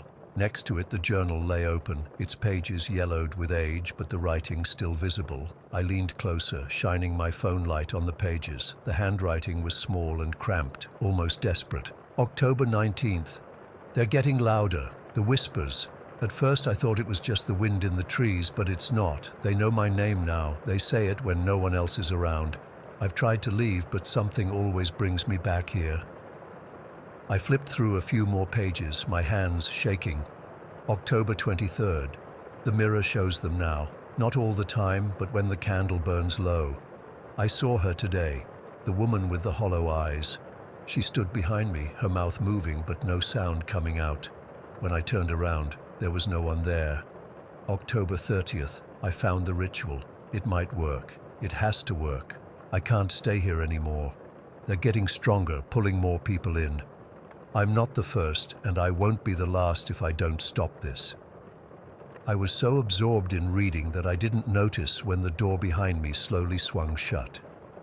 It wasn't until I heard the distinct click of a lock that I spun around. The door was closed, the same broken door that had been hanging off its hinges when I walked in. I ran to it, pulling at the handle, but it wouldn't budge. It was as if someone had wedged it shut from the outside, but I knew that wasn't possible. No one else was there. I turned back to the room, my breathing coming in short gasps. The candle flickered wildly, though there was no breeze. That's when I noticed the staircase at the back of the store. I hadn't seen it when I first entered. I would have sworn it wasn't there. It was narrow and steep, leading up to what must have been a second floor or attic, and from upstairs I could hear something, a soft, rhythmic tapping like fingernails on wood. I was terrified, but I also felt this weird compulsion to go up those stairs, like something was pulling me. I tried the door again, but it still wouldn't open. My phone showed no service, not unusual for that part of the woods, but horrible timing. I was trapped, at least for the moment. The tapping continued, almost like a heartbeat. Tap, tap, tap, pause, tap, tap, tap. I found myself moving toward the stairs, even as every instinct screamed at me to find another way out. Maybe there was a window I could break, or another exit I hadn't seen. But before I knew it, I was climbing the stairs, each step creaking under my weight. The wood felt warm beneath my hands, almost alive. The tapping grew louder as I ascended, and by the time I reached the top, it was all I could hear. The second floor was just one room, empty except for a large, ornate mirror hanging on the far wall. It was clouded with age, the silver backing peeling away at the edges. The frame was carved with symbols I didn't recognize, curves and lines that seemed to shift when I wasn't looking directly at them. I approached slowly, my reflection gradually coming into view, except it wasn't my reflection. The face looking back at me was a woman's, but not mine. Her skin was pale, almost translucent, and her eyes, God, her eyes were just these glowing points of light, no pupils, no whites, just light. I tried to scream but couldn't make a sound.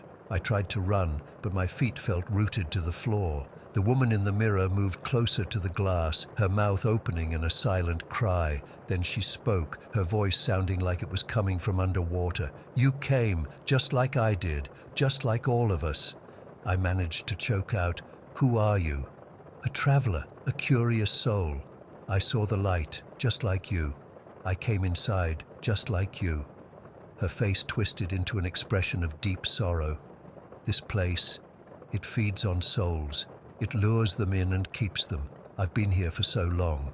I shook my head, refusing to believe what I was hearing. "This isn't real. I'm tired. I'm seeing things." "Look at the journal again," she interrupted. "Find the ritual. It's our only chance."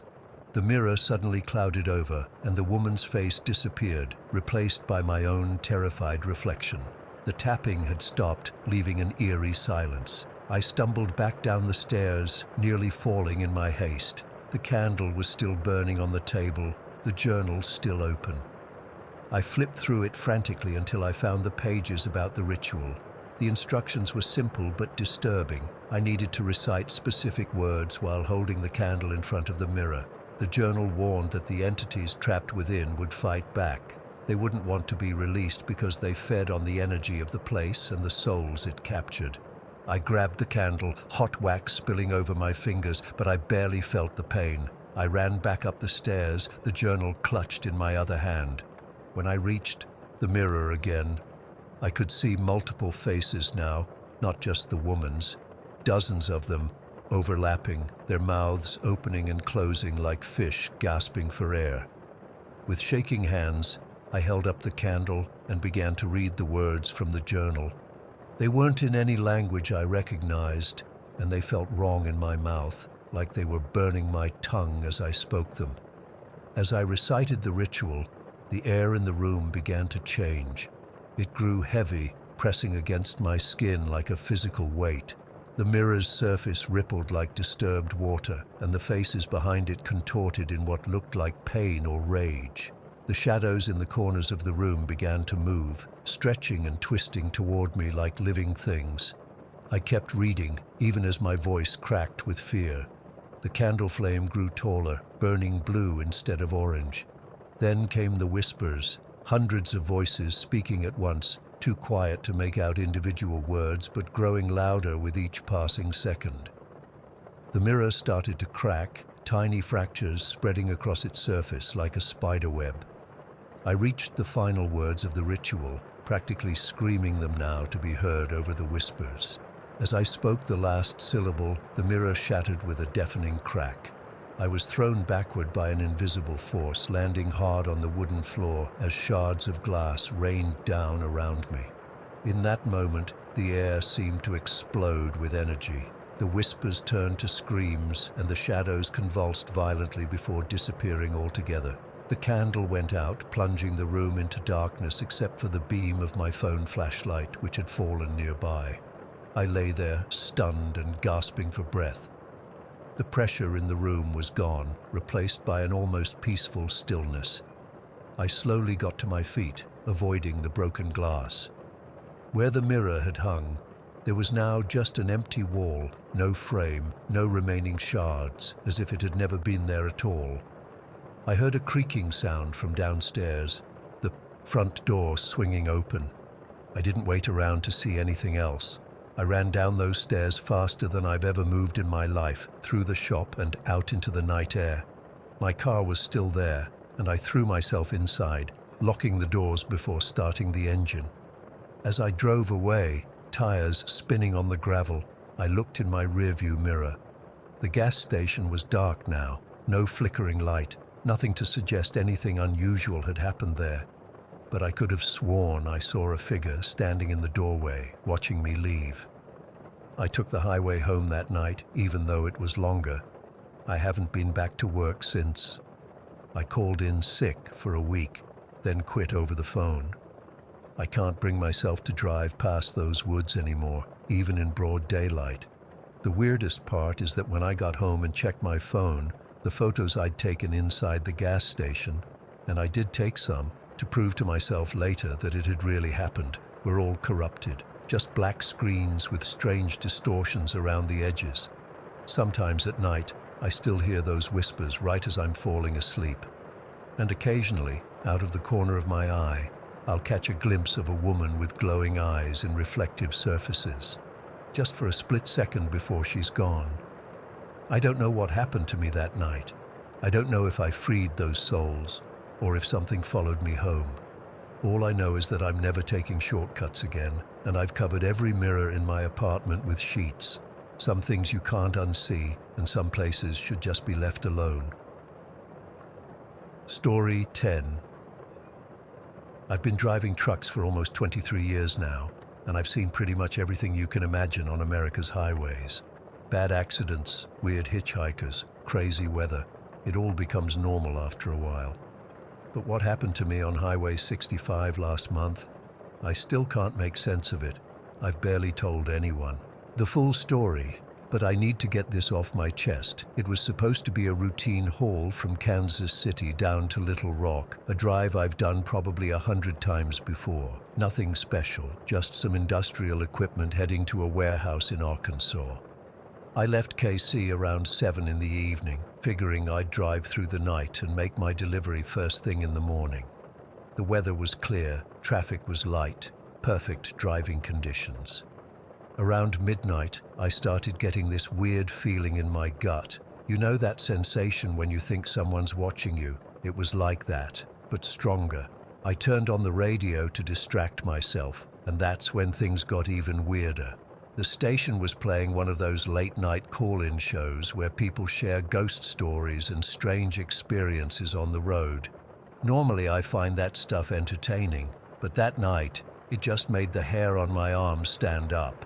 This one caller was talking about something he called the Phantom of Highway 65, a black truck that supposedly appears out of nowhere and pursues drivers until, well, he never finished explaining what happens after that.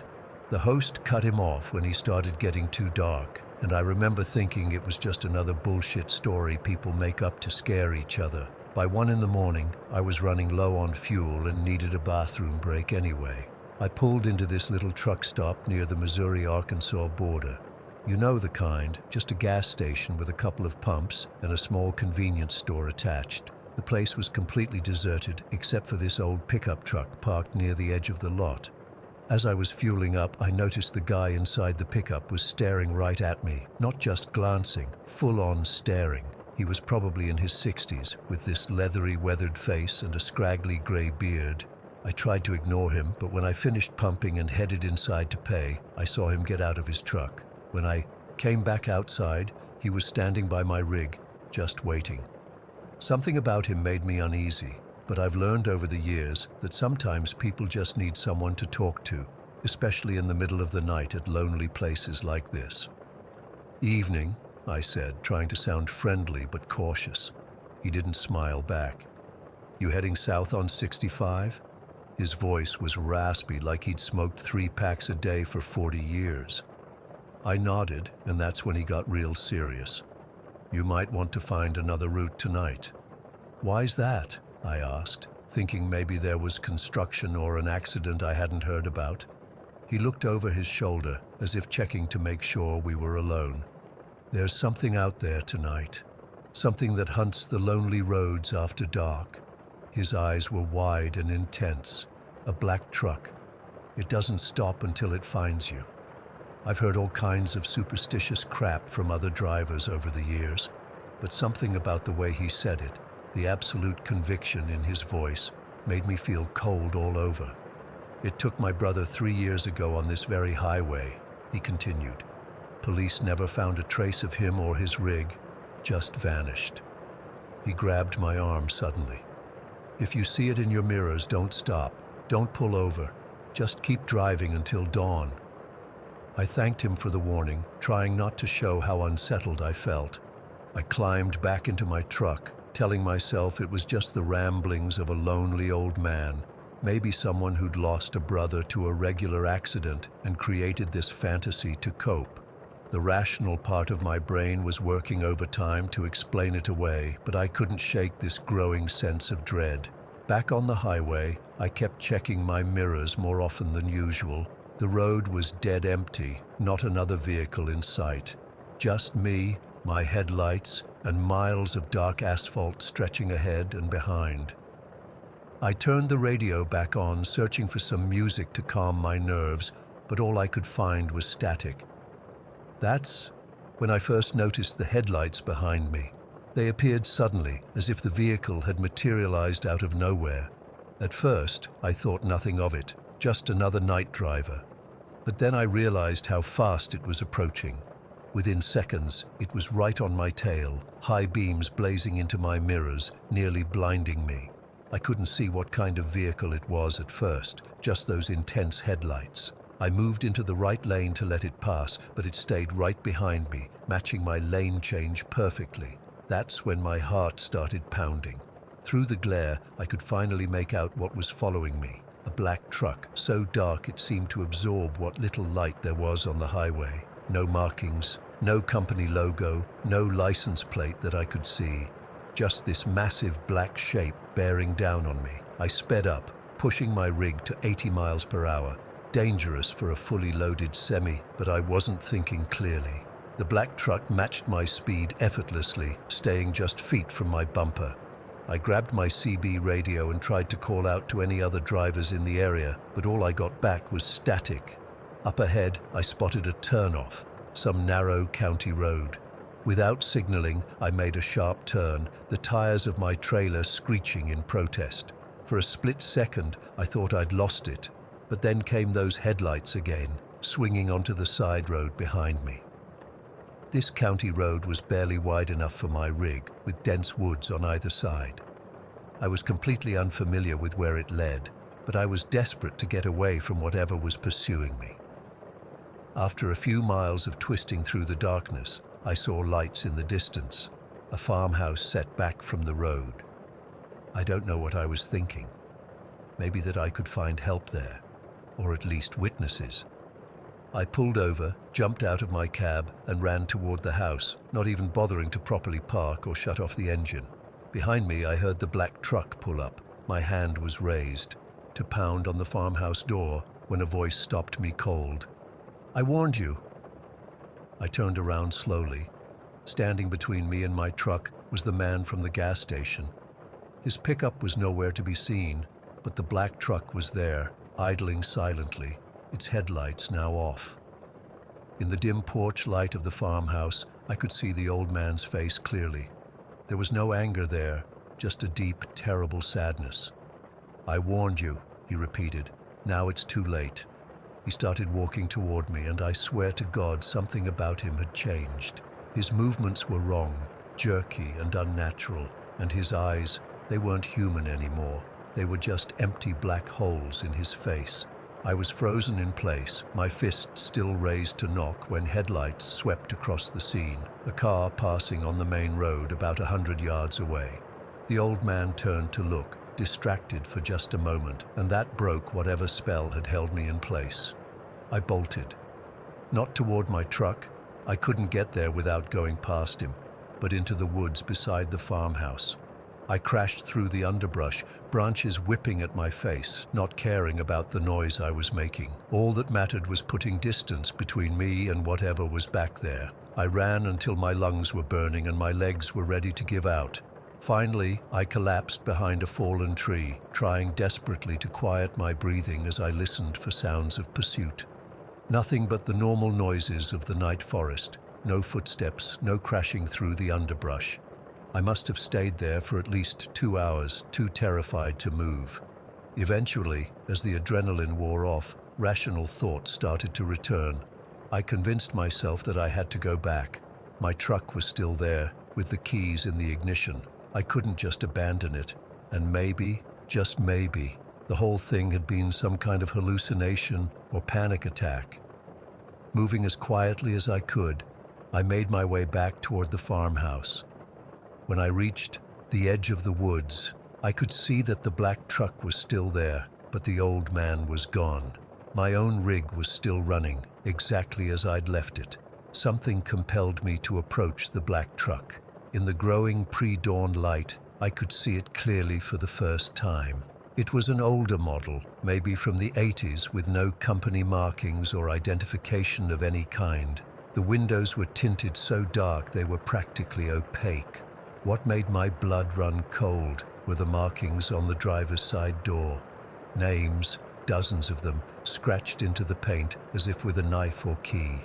Some were fresh and clear, others so faded they were barely legible. Each one had a date beside it. With trembling fingers, I touched one of the names. Robert Keller, 1987. Another read, Michael Sanderson, 1995. The most recent was from just 2 weeks earlier.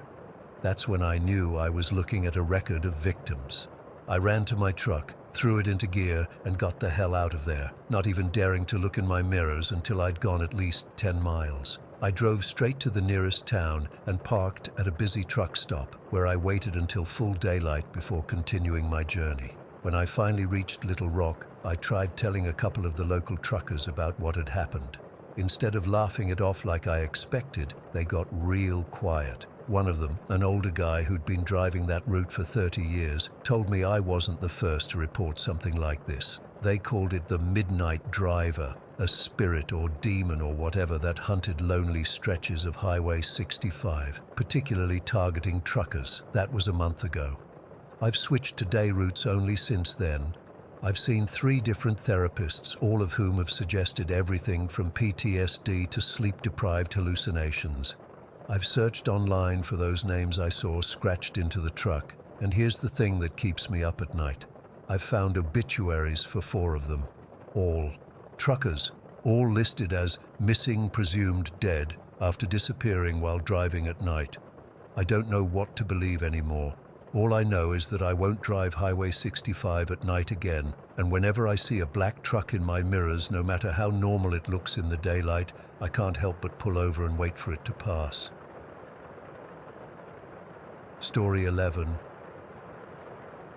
I've been a trucker for over 20 years, seen pretty much everything the American highways can throw at a person. Blizzards in Colorado, dust storms in Arizona, even a tornado once that picked up a car right in front of me. But what happened last September still keeps me up at night. I've never told the full story online before, but after seeing another trucker post about weird experiences on that same stretch of Highway 95 in Nevada, I figure maybe someone out there might have answers. My name's Martin Frazier. I was at that rest area the night Marcus Wheeler disappeared. The news got some parts right, but they didn't get the whole story. Couldn't, because I didn't tell them everything. Didn't want to sound crazy, still don't, but I can't keep this bottled up anymore. It was September 11th, going into the 12th, 2018. I was hauling refrigerated goods from Salt Lake to Reno, running behind schedule because of engine trouble earlier in the day.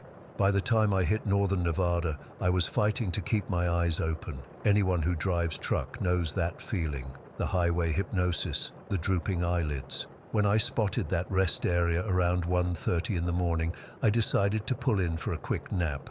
The place was one of those bare-bones Nevada stops, just a parking area with some picnic tables, bathroom building, and not much else. No lights, except what came from the trucks. I remember counting 4 other rigs there when I pulled in. Wheeler's Kenworth was parked 2 spots down from me. Nice rig, well maintained. I noticed, because it was the newest truck there. I climbed in my sleeper, set my alarm for 4 hours, and crashed hard. Didn't expect to wake up until my phone buzzed, but something woke me around 3. At first I thought it was just road noise, but then I realized it was too quiet. Usually there's always some ambient sound, an idling engine, the hum of a refrigeration unit, distant traffic. But it was dead silent, like someone had thrown a blanket over the whole world. Then my dash lights started flickering, just for a second at first, then longer. My radio turned on by itself, scanning through stations rapidly. Nothing but static, but the static had this weird rhythm to it, almost like breathing. I reached to turn it off, and that's when I felt how cold the cab had gotten. My breath was fogging in front of my face. I've had electrical problems before, alternator issues, battery connections, but this felt different. The air had this pressure to it, like right before a massive thunderstorm. My ears popped, and I got this metallic taste in my mouth. I looked out my windshield and saw a dog going absolutely nuts.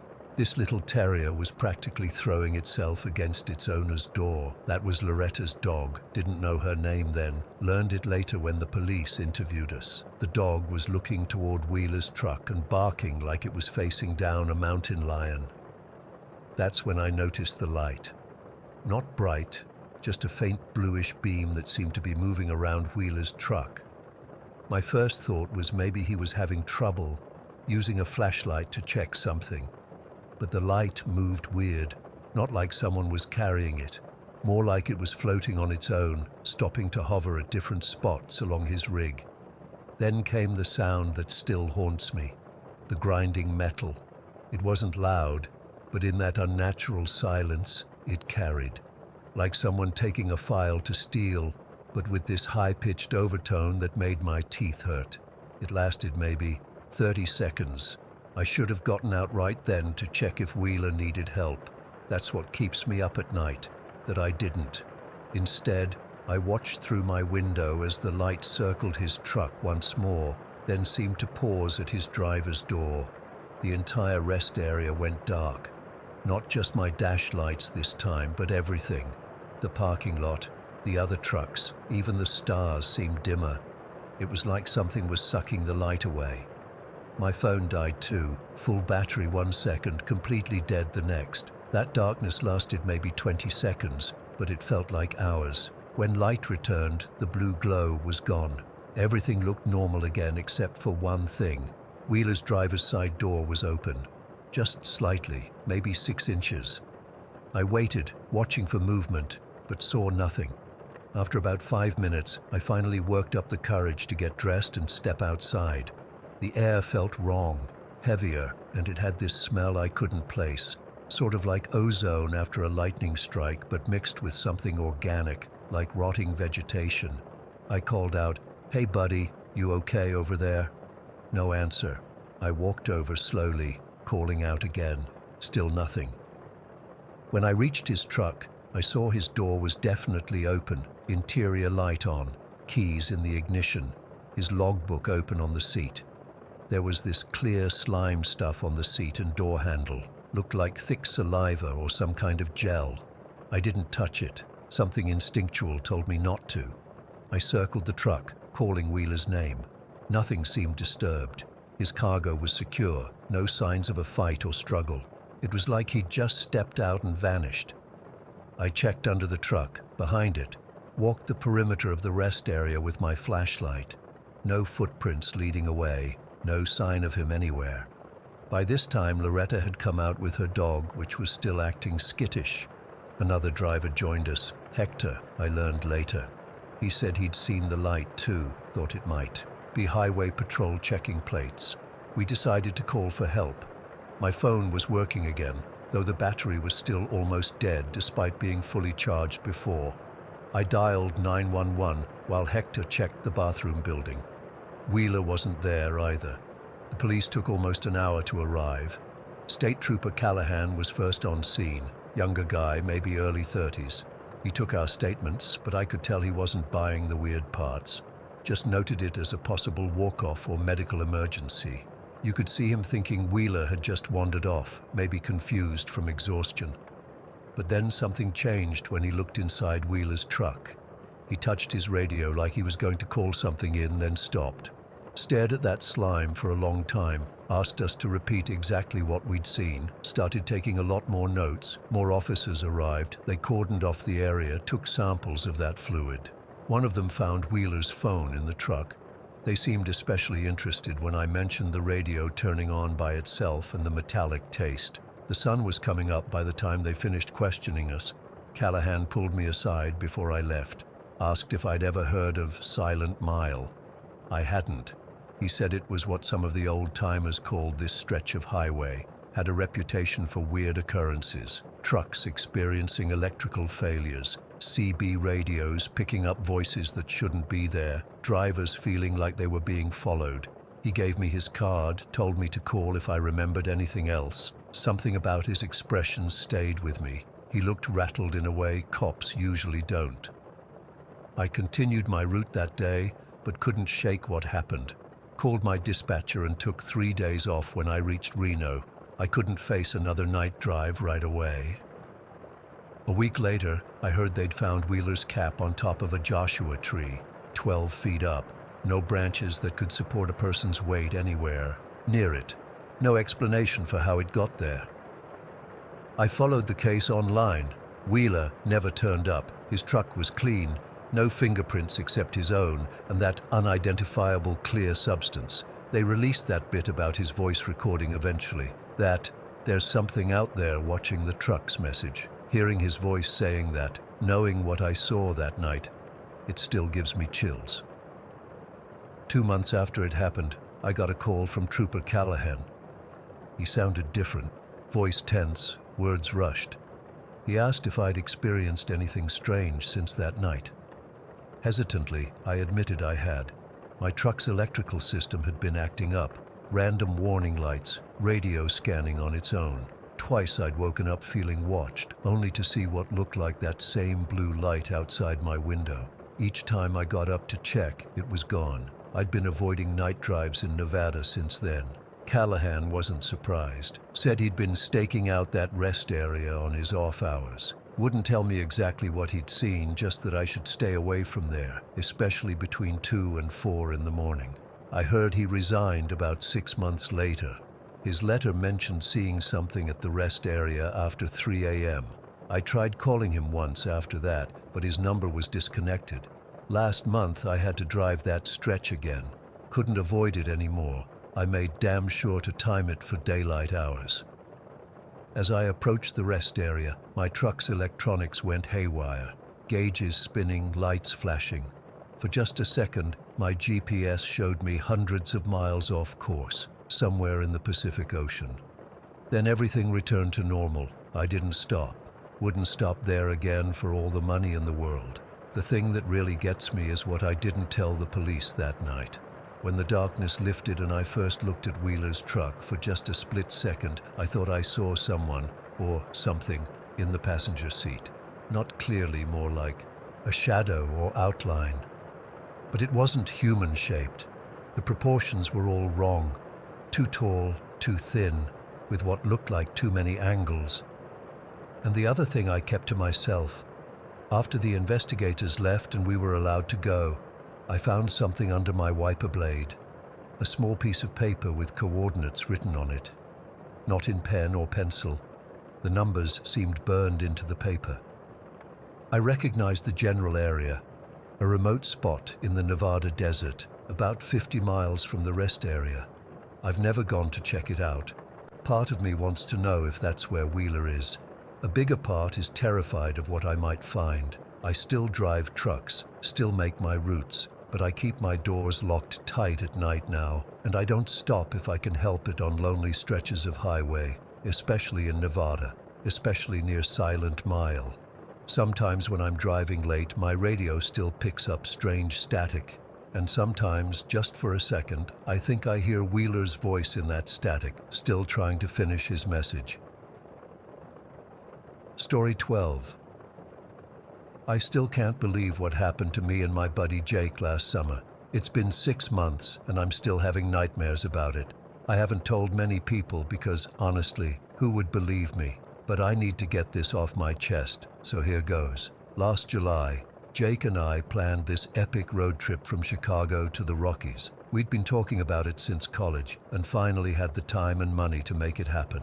Jake had just broken up with his girlfriend of 3 years, and I'd just quit my dead-end job at the insurance company, so the timing felt perfect for an adventure.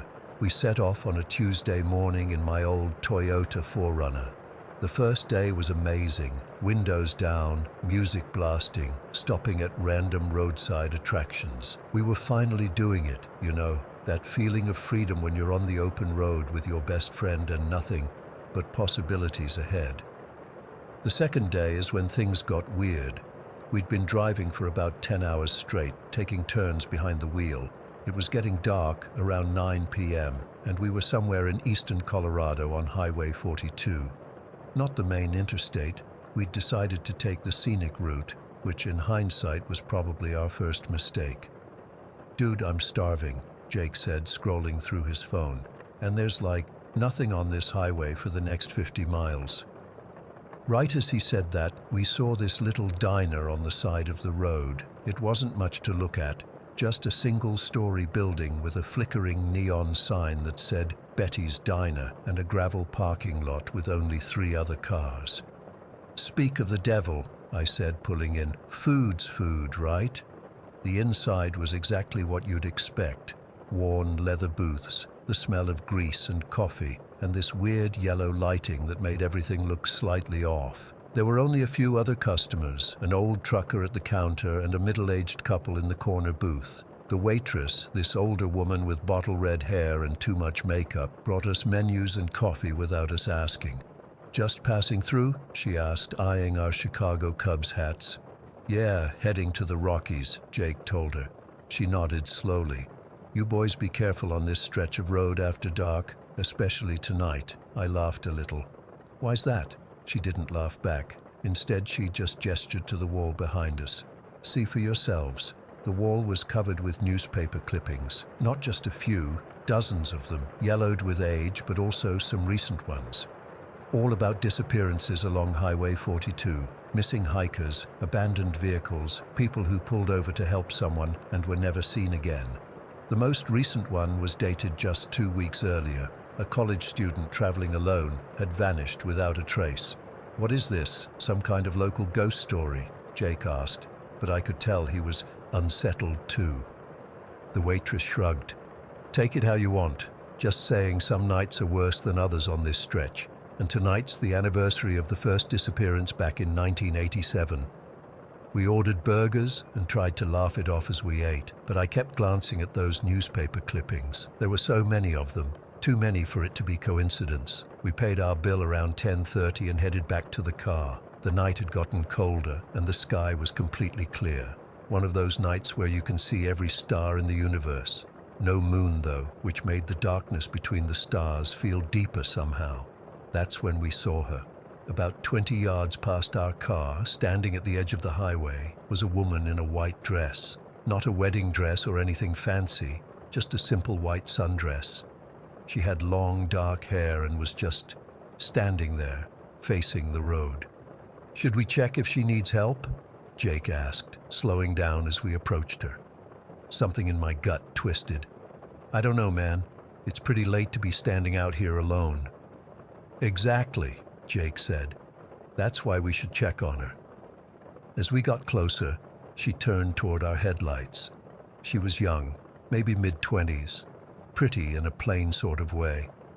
She didn't look distressed or anything, which was weird, just calm. too calm for someone standing alone on a dark highway at night. Jake rolled down his window. "Hey, are you okay? Do you need a ride somewhere?" She smiled, and I swear the temperature in the car dropped 10 degrees. "Actually, yes.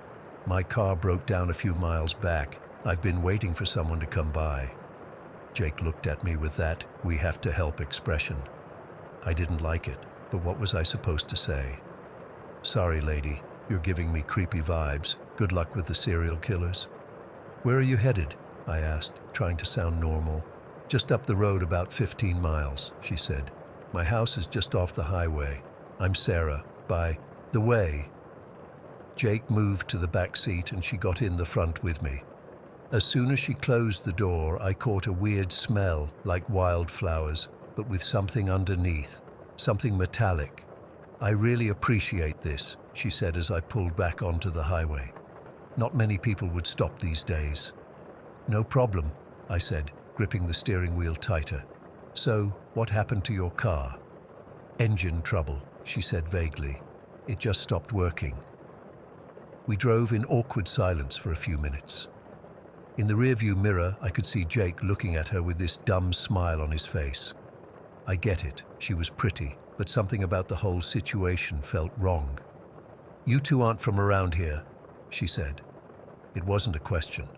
"Just passing through," Jake replied. "Road trip to the Rockies." Sarah nodded, looking out the window at the darkness. "This highway has a lot of history. Did you know that?" "We saw some newspaper articles at the diner," I said, keeping my eyes on the road, "about people going missing." She turned to look at me, and in the dim light from the dashboard, her eyes seemed too dark. "Oh, those are just stories, urban legends to scare tourists." But the way she said it, like she was amused by some private joke, made my skin crawl. About 10 minutes later, as we rounded a bend in the road, my headlights swept across something in the middle of the highway. I slammed on the brakes, the 4Runner skidding slightly. "What the hell?" Jake leaned forward between the seats. There was a man lying face down in the road, not moving. "Oh my God," I said, putting the car in park and reaching for my phone. "I'm calling 911. "Wait," Sarah said, putting her hand on my arm. Her fingers were ice cold. "Let's check on him first. He might just be drunk." Every instinct in my body was screaming danger, but Jake was already opening his door. "She's right, Tom. What if he needs CPR or something? We can't wait for an ambulance out here." Reluctantly, I got out of the car, leaving the headlights on so we could see. The three of us approached the man slowly. He was wearing jeans and a flannel shirt, lying completely still. "Sir?" Jake called. "Are you okay?" No response. We got closer, maybe 10 feet away, when the man's head suddenly turned toward us, still face down on the asphalt. Physically impossible. No one's neck can turn that far. He smiled. I'll never forget that smile. Too wide, too many teeth. Then he started to get up, moving in this jerky, unnatural way, like a marionette being pulled by strings. I grabbed Jake's arm. "Get back to the car, now." But when we turned around, Sarah was standing directly behind us, blocking our path. The sweet, helpless expression was gone. Now she was smiling the same impossible smile as the man. "What's the rush?" she asked, her voice different now, deeper, almost layered, like multiple people speaking at once. "You're part of the game now." "What game?" Jake's voice cracked with fear. The man was fully standing now, his head still twisted at that impossible angle. "The highway game," he said, his voice just as wrong as Sarah's. "It's been played here for a very long time." "Every year we need new players," Sarah added, taking a step toward us. "The old ones don't last." My mind flashed to all those newspaper clippings, all those missing people. "Run!" I shouted, shoving Jake toward the side of the road.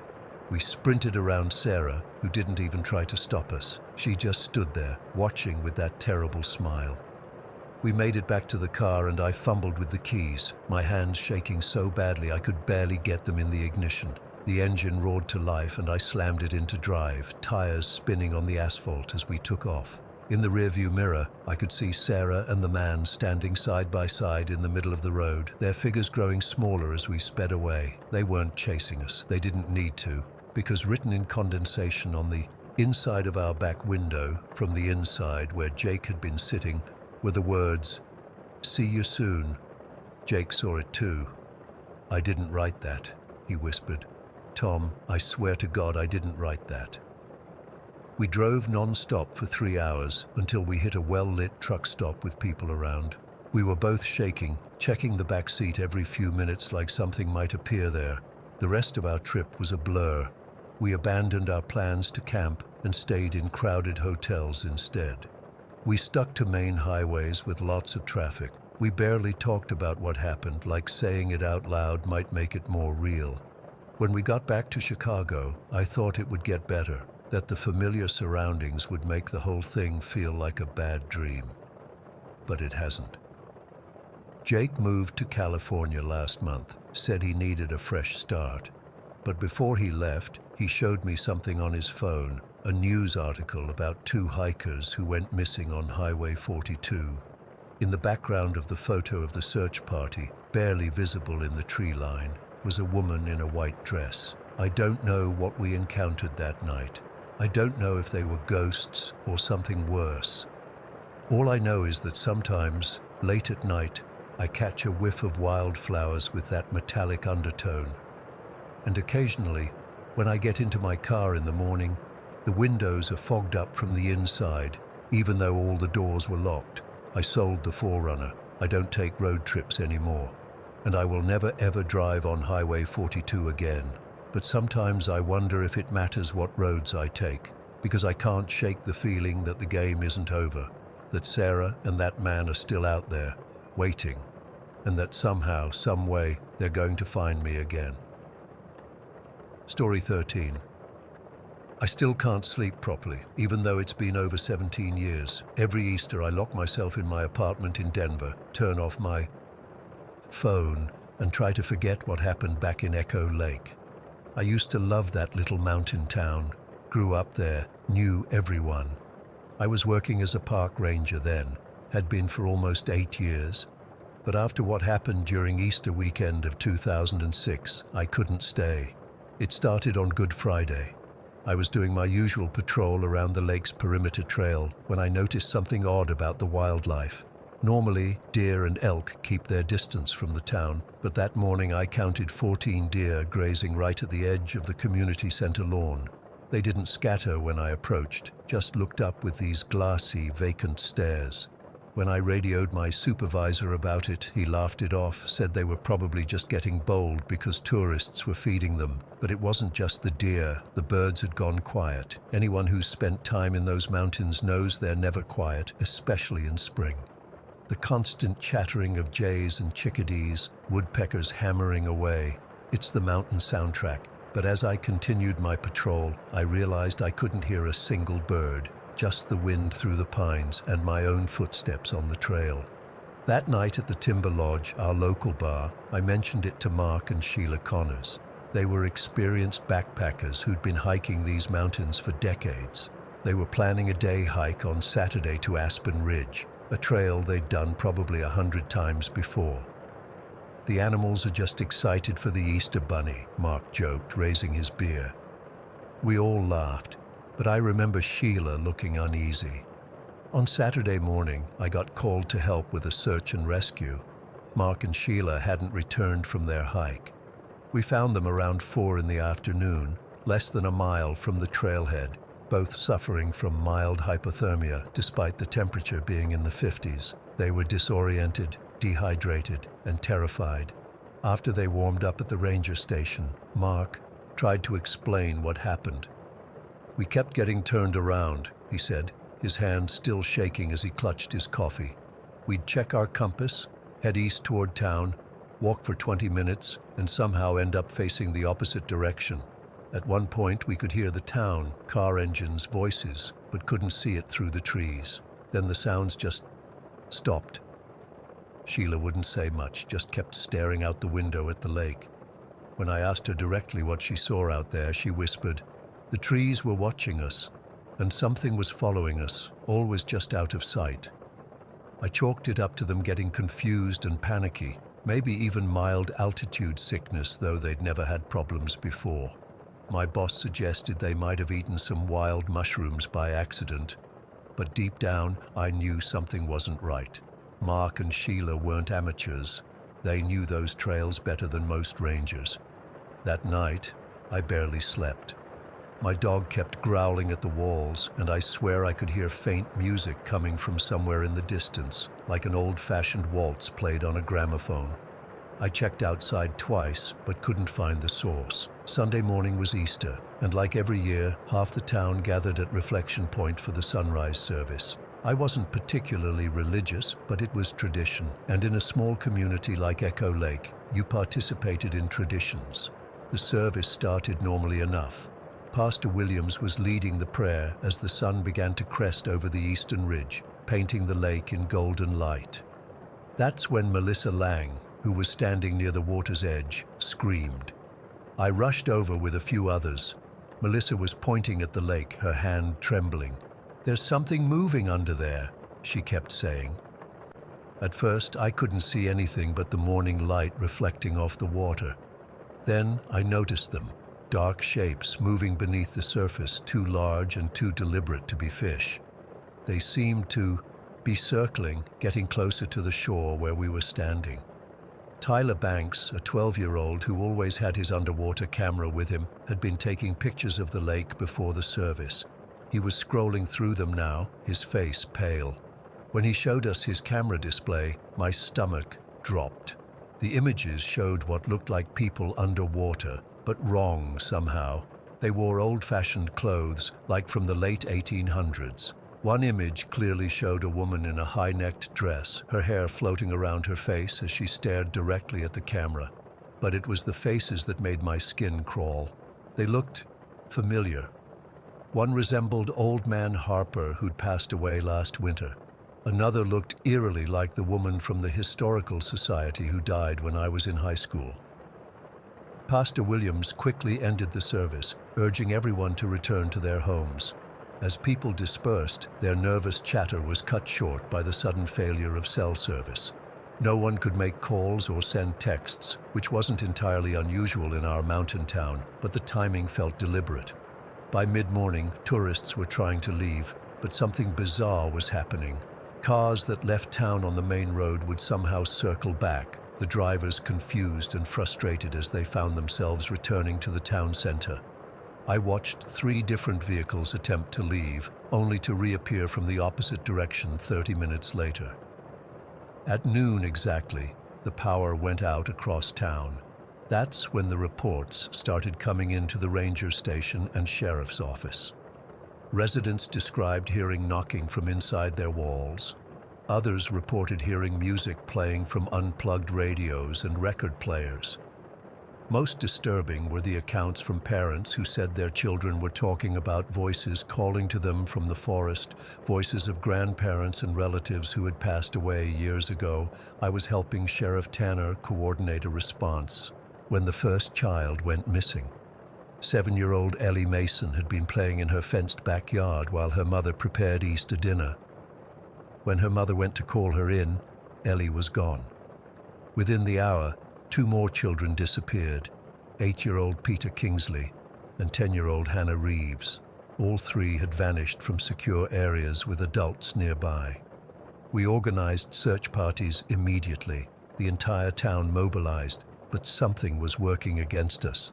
Compasses spun uselessly. GPS devices showed impossible locations. Radio communication became spotty, with strange voices sometimes cutting in. Voices speaking in old-fashioned phrases with an accent none of us recognized. As dusk approached, one of the search teams found Ellie Mason at the edge of the lake. She was physically unharmed, but in a daze.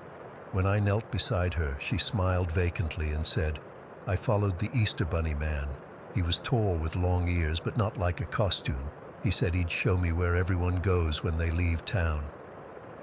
The sheriff's wife took Ellie to the community center where we'd established a command post. When they checked her pockets for any clues, they found a tarnished silver pocket watch.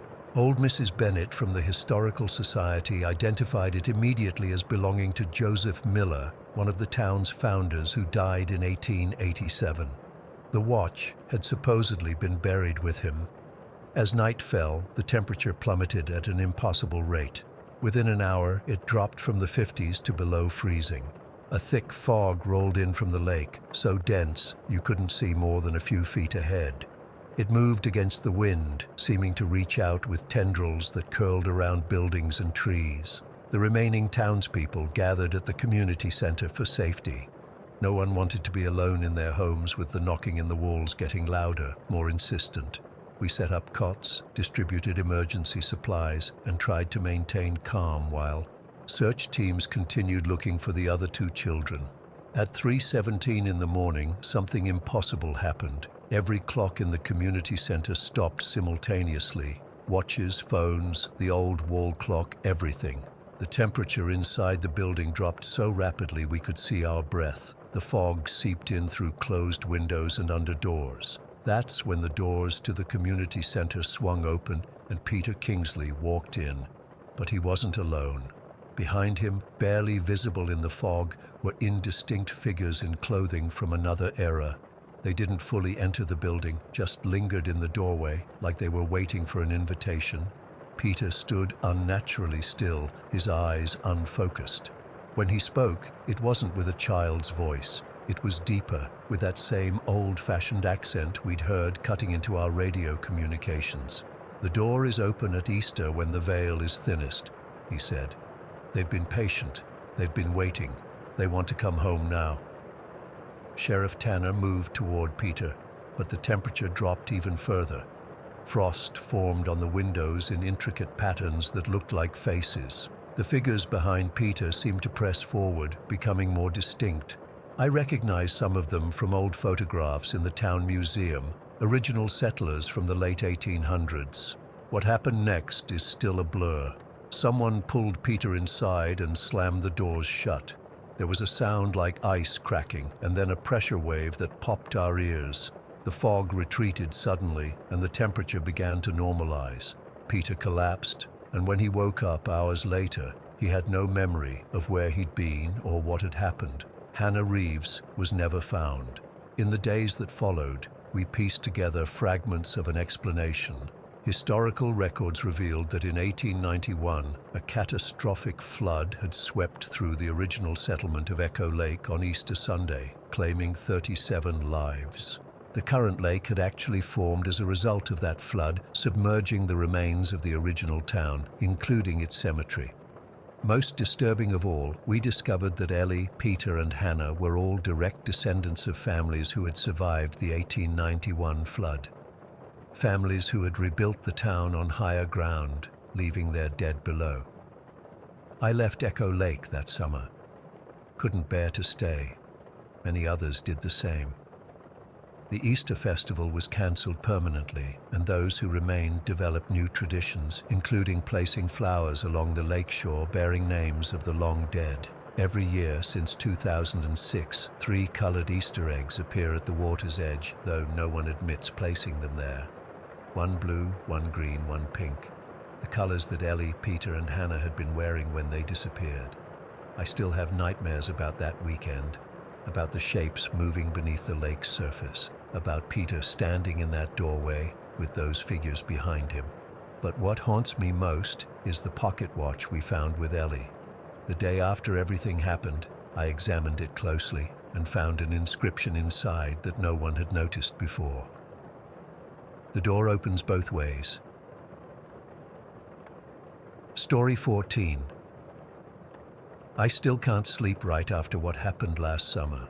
It's been almost 8 months, and I've tried therapy, meditation, sleeping pills, you name it.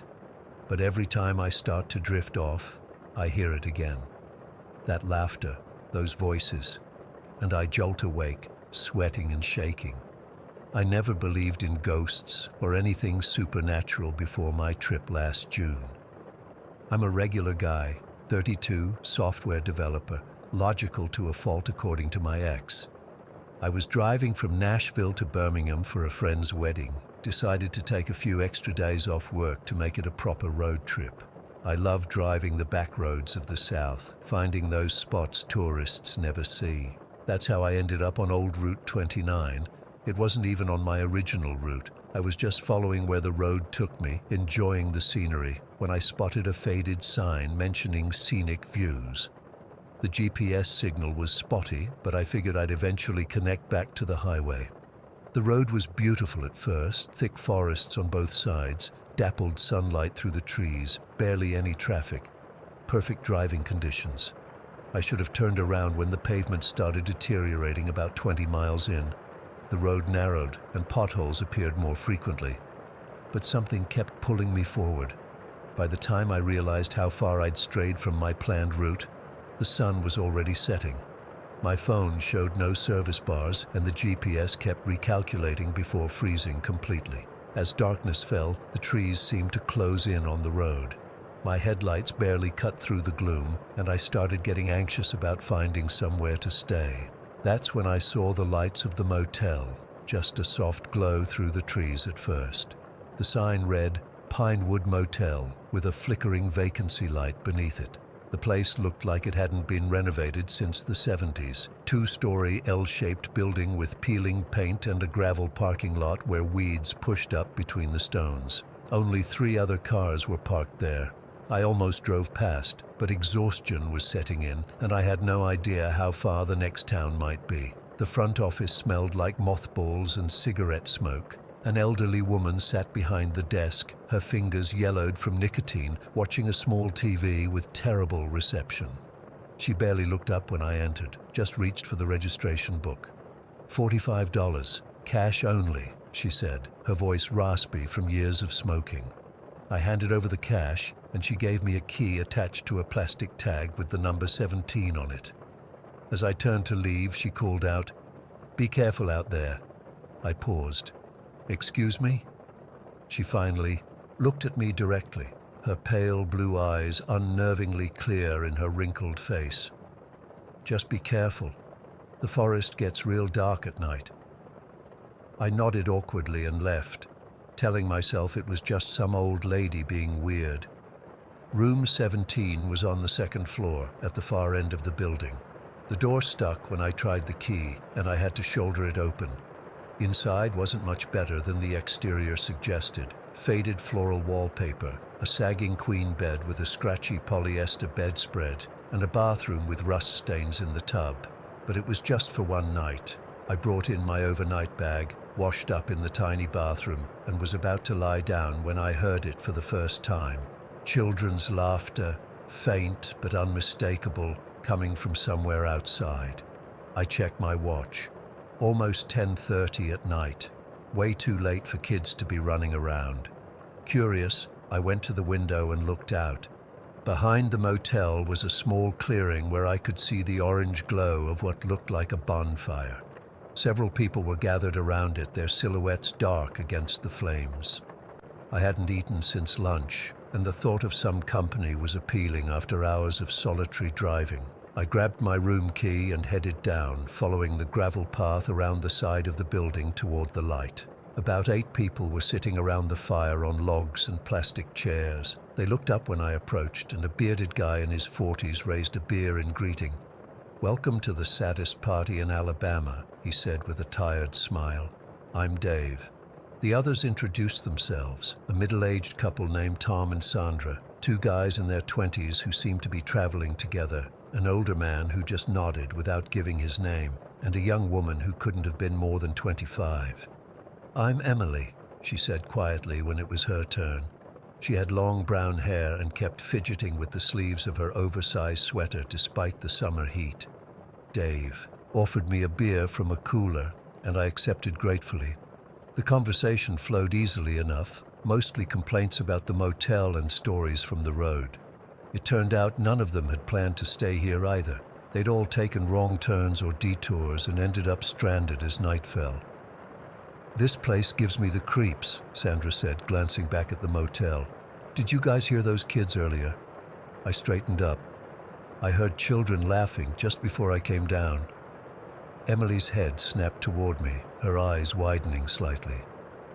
"That's weird," Tom said. "We heard it too, around sunset. Sounded like they were playing in the woods, but when I looked, I didn't see anyone." "It's just kids from a nearby farm or something," Dave said dismissively. But he didn't sound convinced. Emily was staring into the fire now, her fingers twisting the fabric of her sleeves. "It's not kids," she said, her voice barely audible over the crackling flames. Everyone turned to look at her. "What do you mean?" I asked. She looked up, her face half illuminated by the firelight. "I've been here 3 nights. I keep trying to leave, but my car won't start and there's no cell service to call for help." She swallowed hard. "The woman at the front desk told me about this place when I checked in. Said I should know what I was getting into." The fire popped loudly, sending sparks into the air. "According to her, back in the 1980s, a family disappeared around here. Parents and 3 children, 2 girls and a boy. Their car was found abandoned on Old Route 29, but they were never located. The theory was they got lost in the woods."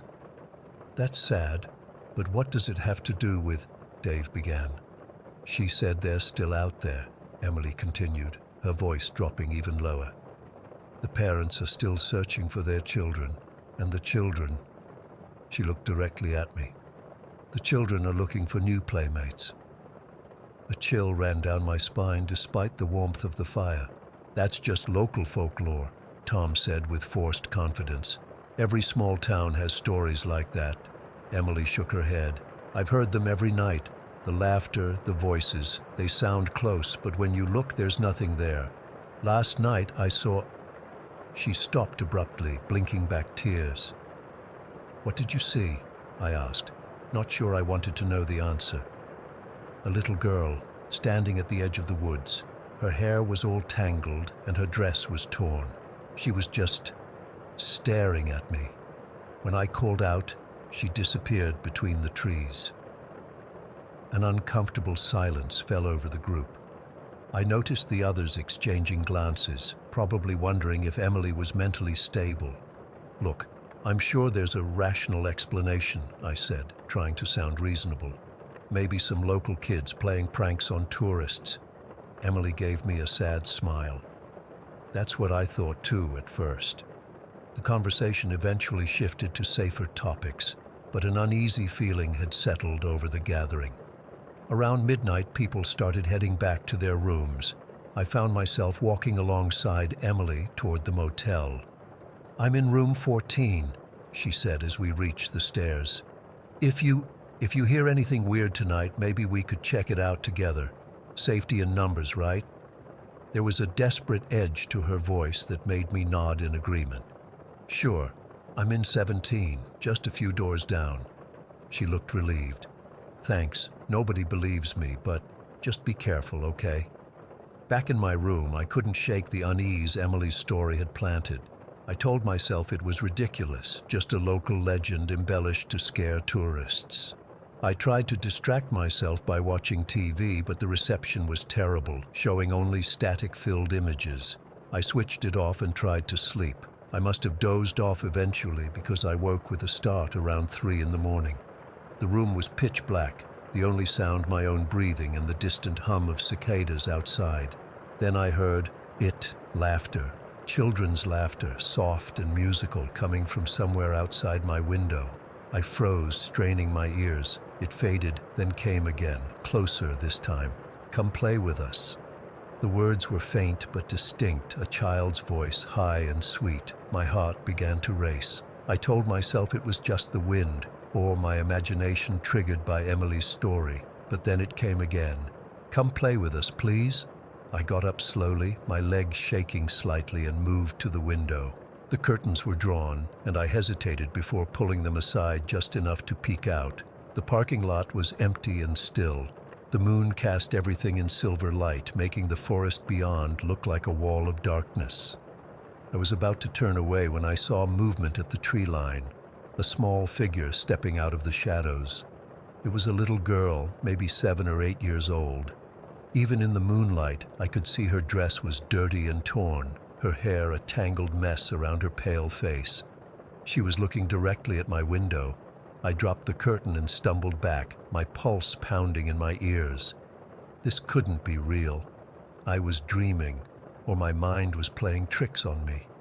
"Come play with us, mister. We're so lonely." The voice sounded like it was right outside my door now. I stood frozen in the middle of the room, afraid to move. Then I remembered Emily. She'd seen this too. Maybe she was awake. I crept to the door and put my ear against it. Silence. Slowly, I turned the knob and pulled it open just a crack. The walkway outside was empty. The motel was completely silent, as if everyone had vanished. I stepped out cautiously, looking both ways. Nothing. But the laughter came again, from somewhere behind the motel, near the woods. Against every instinct screaming at me to lock myself in my room, I found myself walking toward the stairs. I needed to see, to prove to myself that this was either real or that I was losing my mind. Either option seemed better than this terrifying uncertainty. The night air was unnaturally still as I made my way around the building. The bonfire from earlier was now just glowing embers. Beyond it, the tree line looked impenetrable, a solid wall of darkness. Then I saw her again, the same little girl, standing at the edge of the clearing. Up close, I could see her face more clearly. She looked normal at first glance, but something was wrong with her eyes. They reflected the moonlight too brightly, like an animal's. "Will you play with us?" she asked, her voice eerily calm. The others wouldn't play. They just ran away. I took an involuntary step backward. Who are you?" She tilted her head, the movement too fluid, almost unnatural. "I'm Sarah. I've been here a long time. We all have." She extended her small hand toward me. "Come with me. The others are waiting." That's when I noticed other shapes moving in the darkness behind her, small silhouettes shifting between the trees. More children, their faces pale smudges in the gloom. "Let us in," another voice called, a boy this time. "We just want to play." I turned to run and almost collided with Emily. She was standing right behind me, her face ashen. "I told you," she whispered. "I told you they were real." The children began to move forward, emerging from the trees one by one. There were at least 5 of them now, all with the same tangled hair and tattered clothes. Their eyes gleamed in the darkness, and their mouths were stretched into unnatural smiles. "Let us in," they chanted in unison. "Let us in." Emily grabbed my arm. "We have to go. Now!" We ran back toward the motel, the sound of childish laughter following us.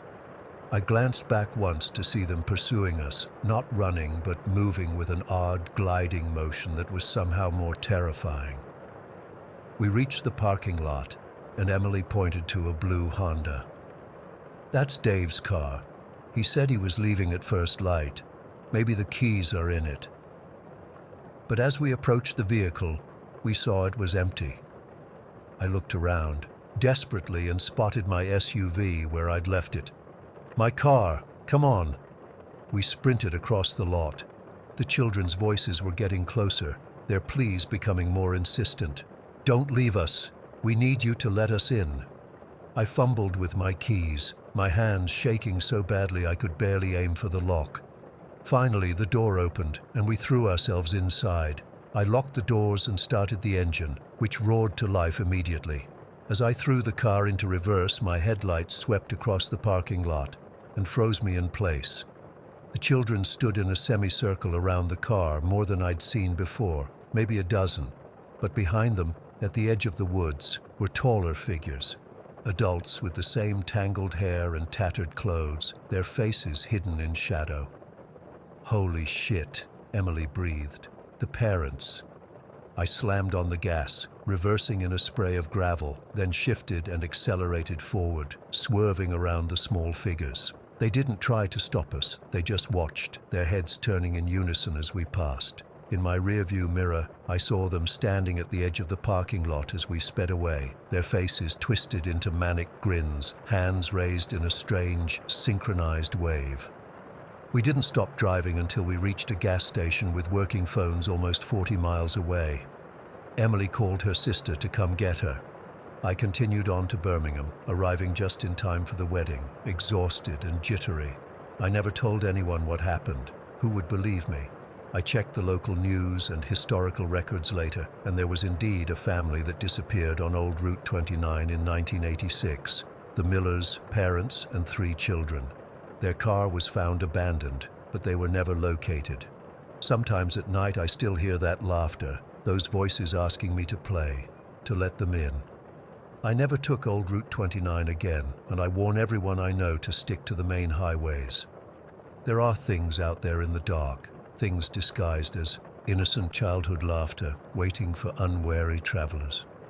And sometimes, when I'm drifting off to sleep, I wonder if Emily made it home safely, or if she ever left that motel at all. Story 15. I haven't slept properly in almost 3 weeks. Every little noise makes me jump. Every shadow outside my window looks like a person. I keep checking the locks over and over, not just at night but throughout the day. My husband David thinks I should see someone, maybe get some medication to help me sleep, but how can I sleep knowing what I know now? It all started on Easter Sunday this year, spring of 2003. We were hosting at our house in Deerfield like we do every year, nothing special, just the usual family gathering. My mom, David's parents, his sister and her husband, a couple of cousins. Our daughter Emma had been bored the day before while we were cleaning and getting ready, so I'd sent her up to the attic to look through some of the boxes of my dad's old stuff. He passed away 3 years ago and I still haven't gone through everything. Emma came down all excited about an old Polaroid camera she'd found, one of those SX70 models from the 70s that spits out the photo and you watch it develop. I recognized it immediately as my dad's. He was always taking pictures at family gatherings when I was growing up. I hadn't seen that camera in years and honestly thought it had been thrown out. "Can we use it, Mom? Please?" Emma kept begging. She's 10 and gets these fixations on things. I told her I doubted it would work after all these years, but she'd already found an unopened pack of film in the same box. The expiration date was from the 80s, so I really didn't think anything would come of it, but I let her try it. To our surprise, the camera still worked. Emma went around taking pictures of everyone all morning. Most of them came out foggy or with weird colors, but she was having fun with it. After Easter dinner, we all gathered on the back patio for a group photo. David set up the camera on a tripod we found with it, and we all squeezed together, smiling as the timer went off. We were all watching as the picture slowly developed. Emma was holding it, waving it in the air like they used to tell you to do, even though it doesn't actually help. That's when everything changed. "Who's that man?" Emma asked, pointing at the edge of the photo. We all crowded around to look. There, at the edge of our property where our yard meets the small wooded area behind our house, was a figure, a man in dark clothing, just standing there, partially hidden by a tree. The image was grainy and a bit overexposed, but you could clearly make out that it was a person watching us. "Was someone else at the party?" Emma asked, looking confused. Everyone started talking at once. "Did anyone invite so-and-so? Maybe it's the neighbor? Could be someone walking through the woods?" But I knew that no one had been standing there. I'd been facing that direction when the photo was taken. There was no one there. My mom had been quiet while everyone else was speculating. When I looked over at her, her face had gone completely white. She was staring at the photo like she'd seen a ghost. "Mom, are you okay?" I asked. She just kept staring at the picture. Then she asked if she could see the camera.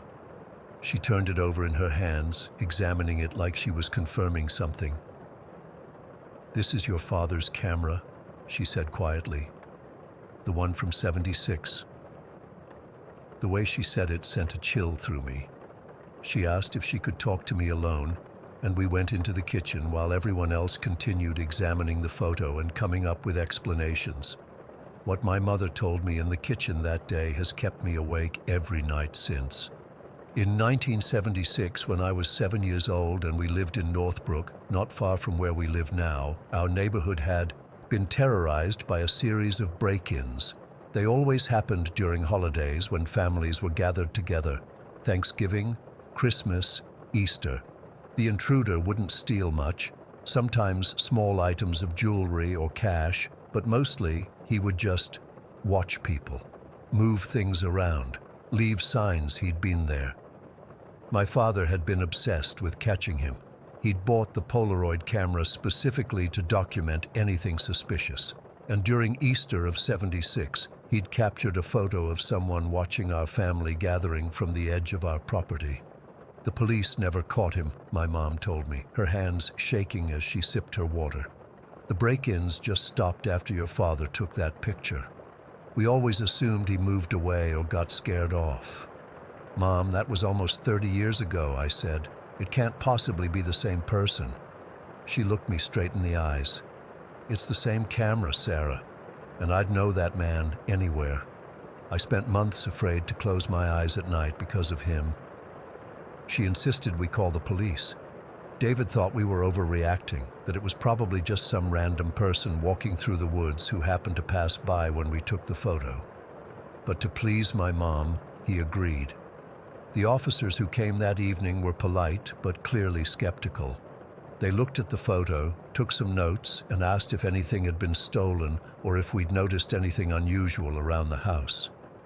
When we said no, they suggested it was probably nothing to worry about, but said they'd increase patrols in the area for a few days. I thought that would be the end of it. My mom went home still upset, and I tried to put it out of my mind. I told myself it was just a coincidence, maybe even a flaw in the old film. But 3 days later, the police called back. They wanted to install some surveillance cameras around our property. They wouldn't explain why, just said it was a precaution based on some information they'd received. David and I agreed, still not thinking much of it. The very next night, at around 2 in the morning, our silent alarm went off. David and I woke up to flashing lights outside as police cars pulled into our driveway. Officers searched our house and found a basement window had been jimmied open. Nothing seemed to be missing or disturbed, nothing except for a Polaroid photo placed on our bedside table, a photo of David and me sleeping in our bed, taken that very night. I've never felt violation like that moment, knowing someone had been in our room, standing over us while we slept, taking our picture. The thought of it still makes me physically ill. The police took the photo for evidence.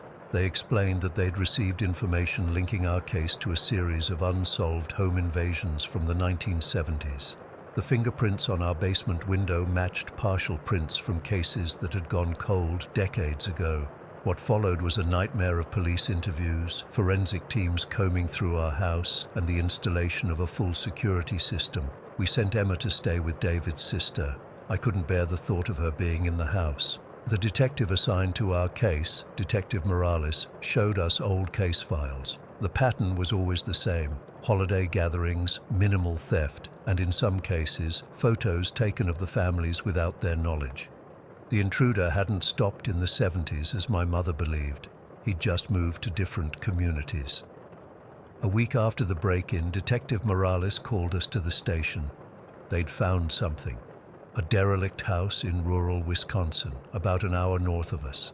Inside, they discovered thousands of Polaroid photos, families at dinner tables, children opening Christmas presents, people sleeping in their beds, all taken without their knowledge.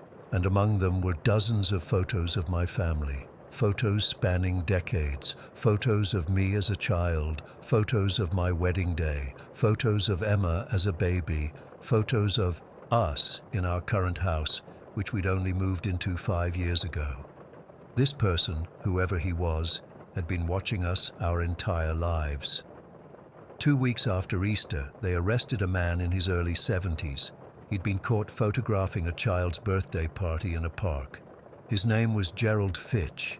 He had worked as a janitor at my elementary school in the 70s. I don't remember him, but my mother did when they showed her his picture.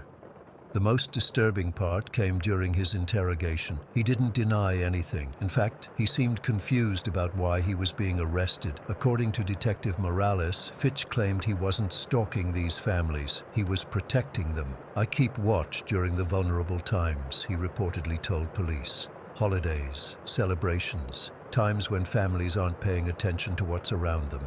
He had a whole distorted reality built up where he believed he was some kind of guardian angel.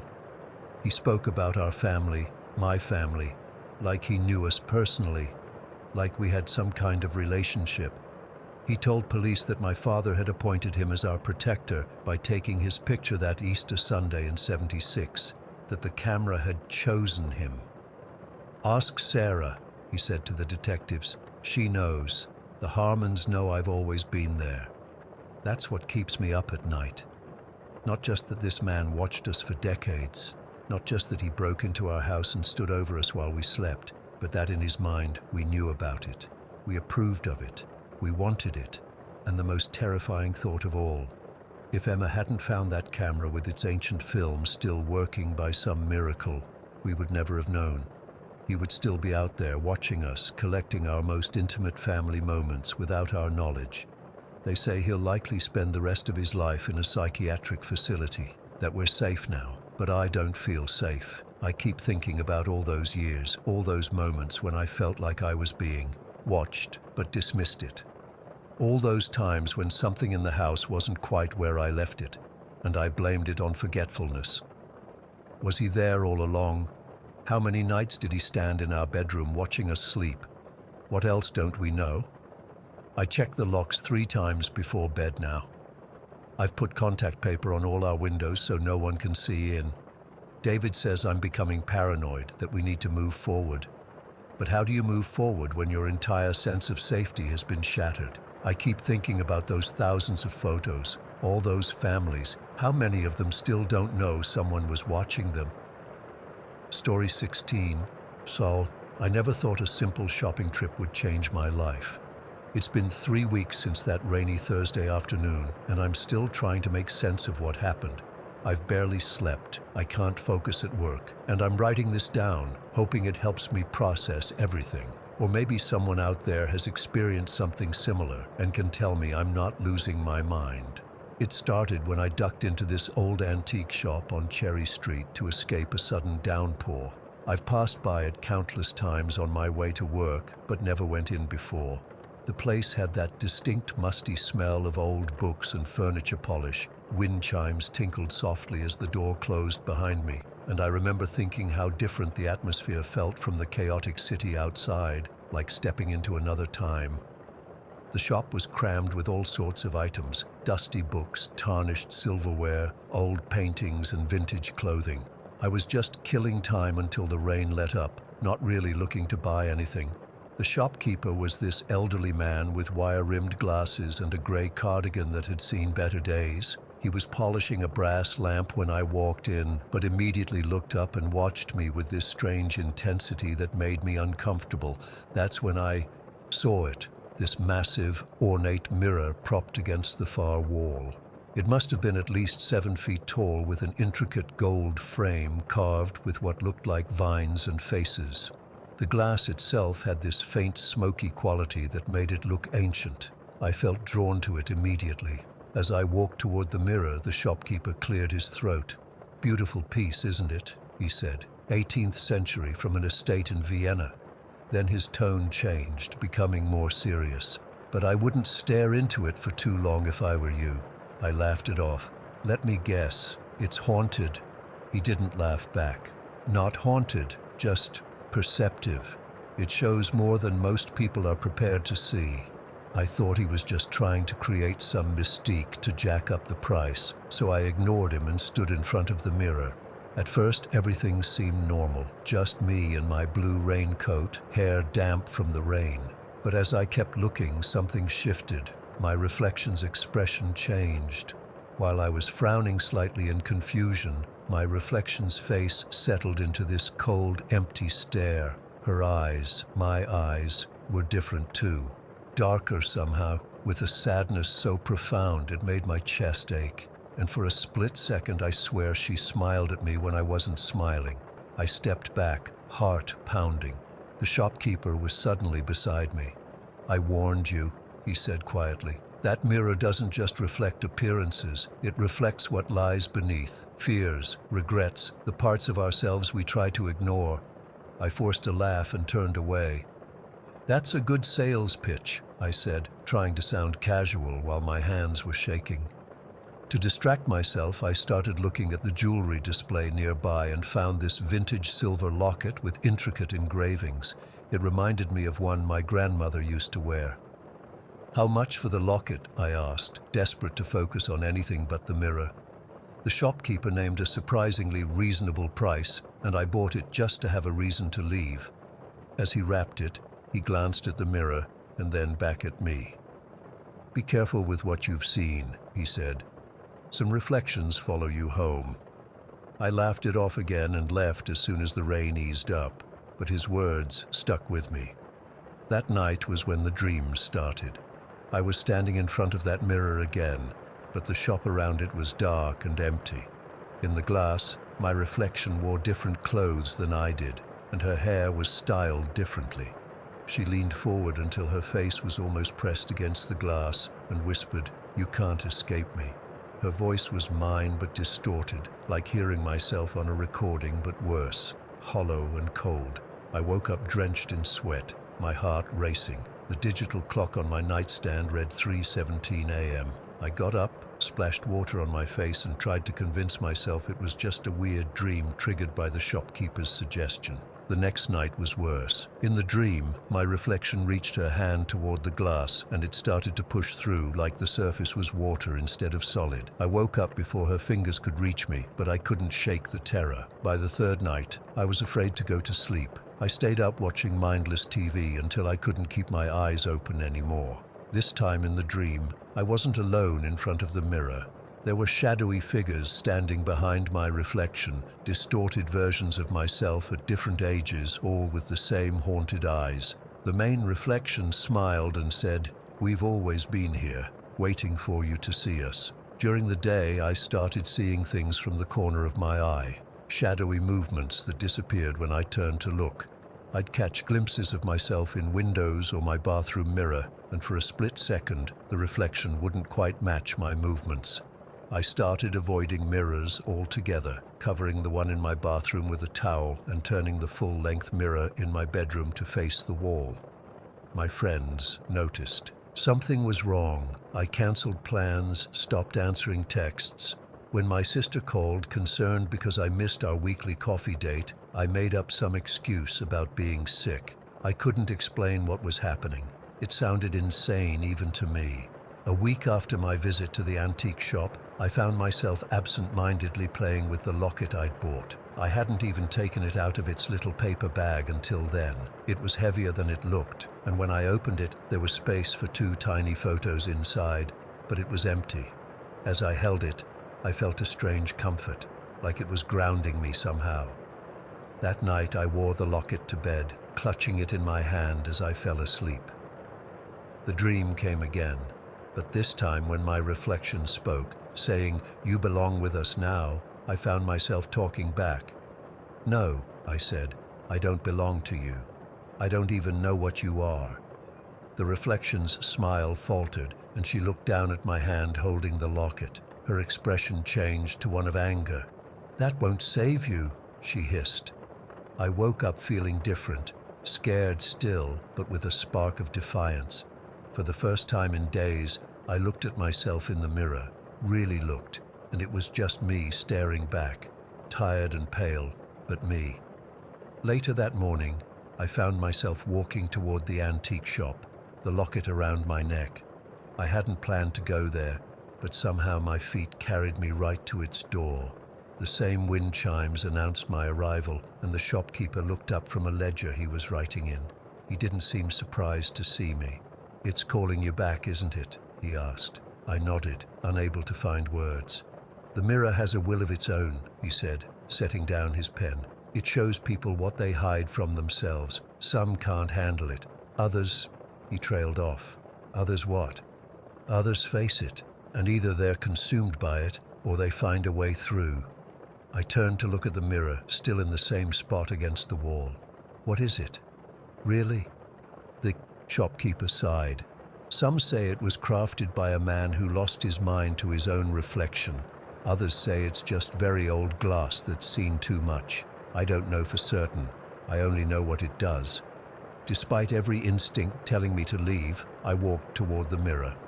My reflection looked normal at first, just me in my grey sweater and jeans, the silver locket visible at my throat.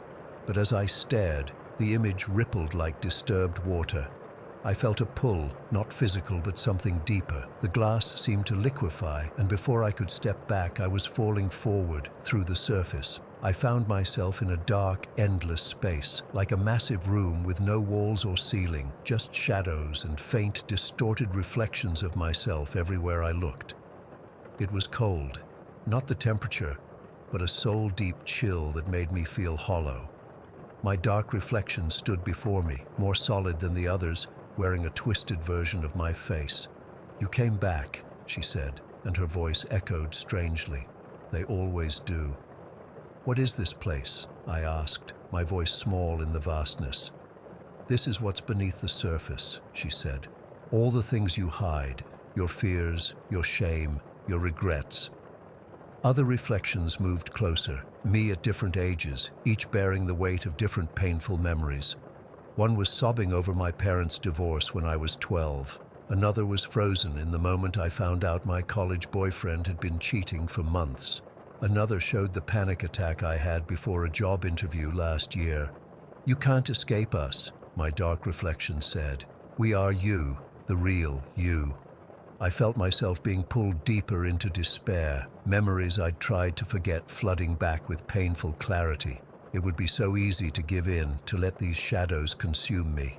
Then I felt the weight of the locket against my skin. I grabbed it and suddenly remembered my grandmother giving me a similar one before she died.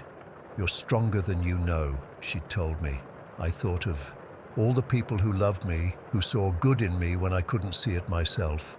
Something shifted inside me. These shadows were part of me, yes, but they weren't all of me. They were just fragments, moments, not the whole picture.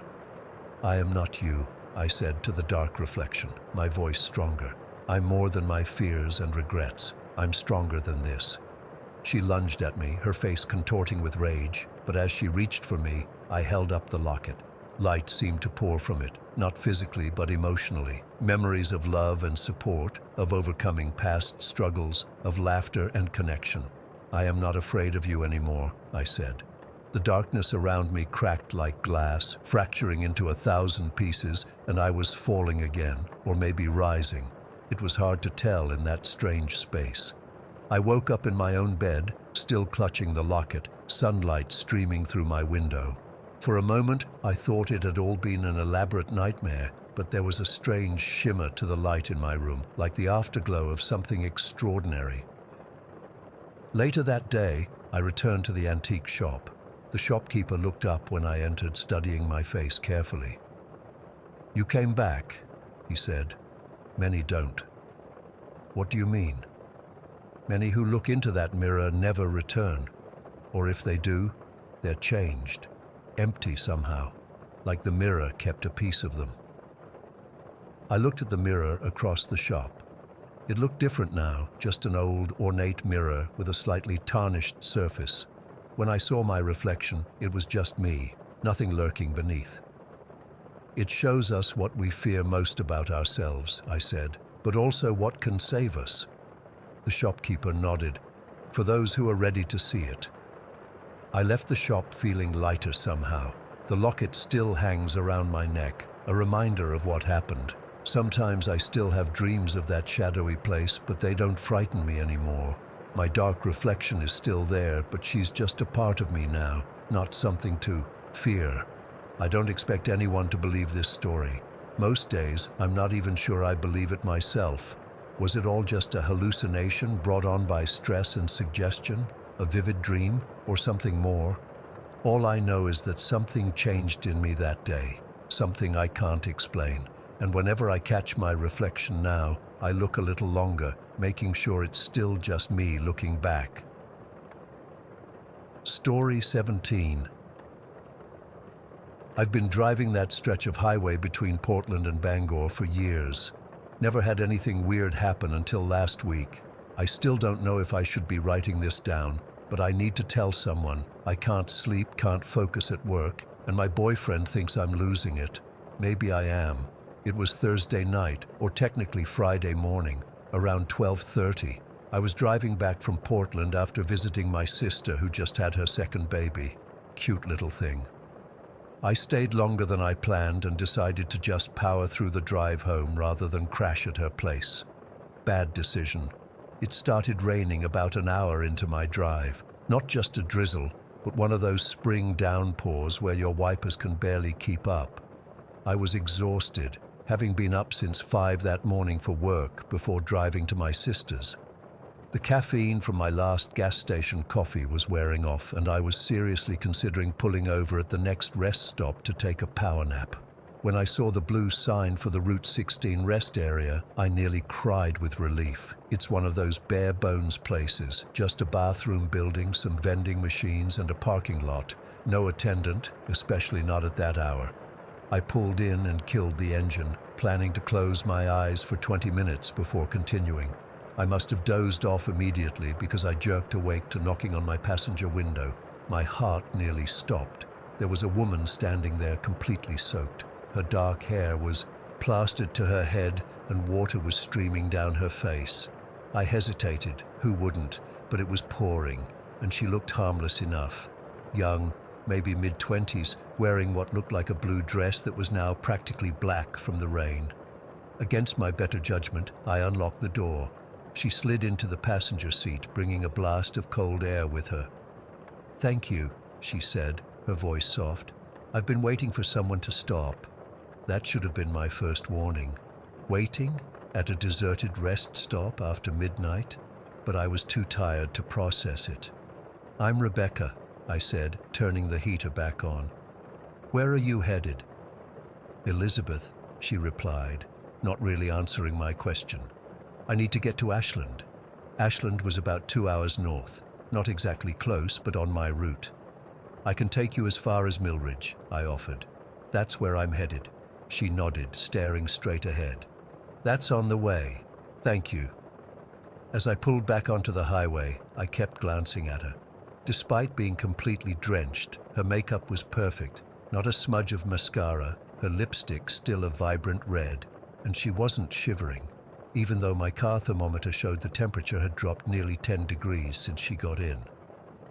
"So, what brings you out here in the middle of the night in this weather?" I asked, trying to make conversation. "Visiting family," she said vaguely. "They couldn't give you a ride?" She didn't answer, just kept staring straight ahead. The silence grew uncomfortable.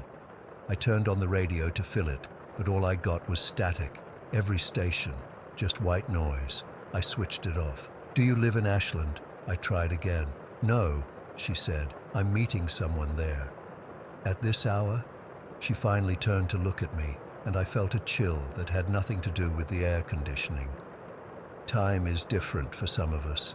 I laughed nervously and focused on the road.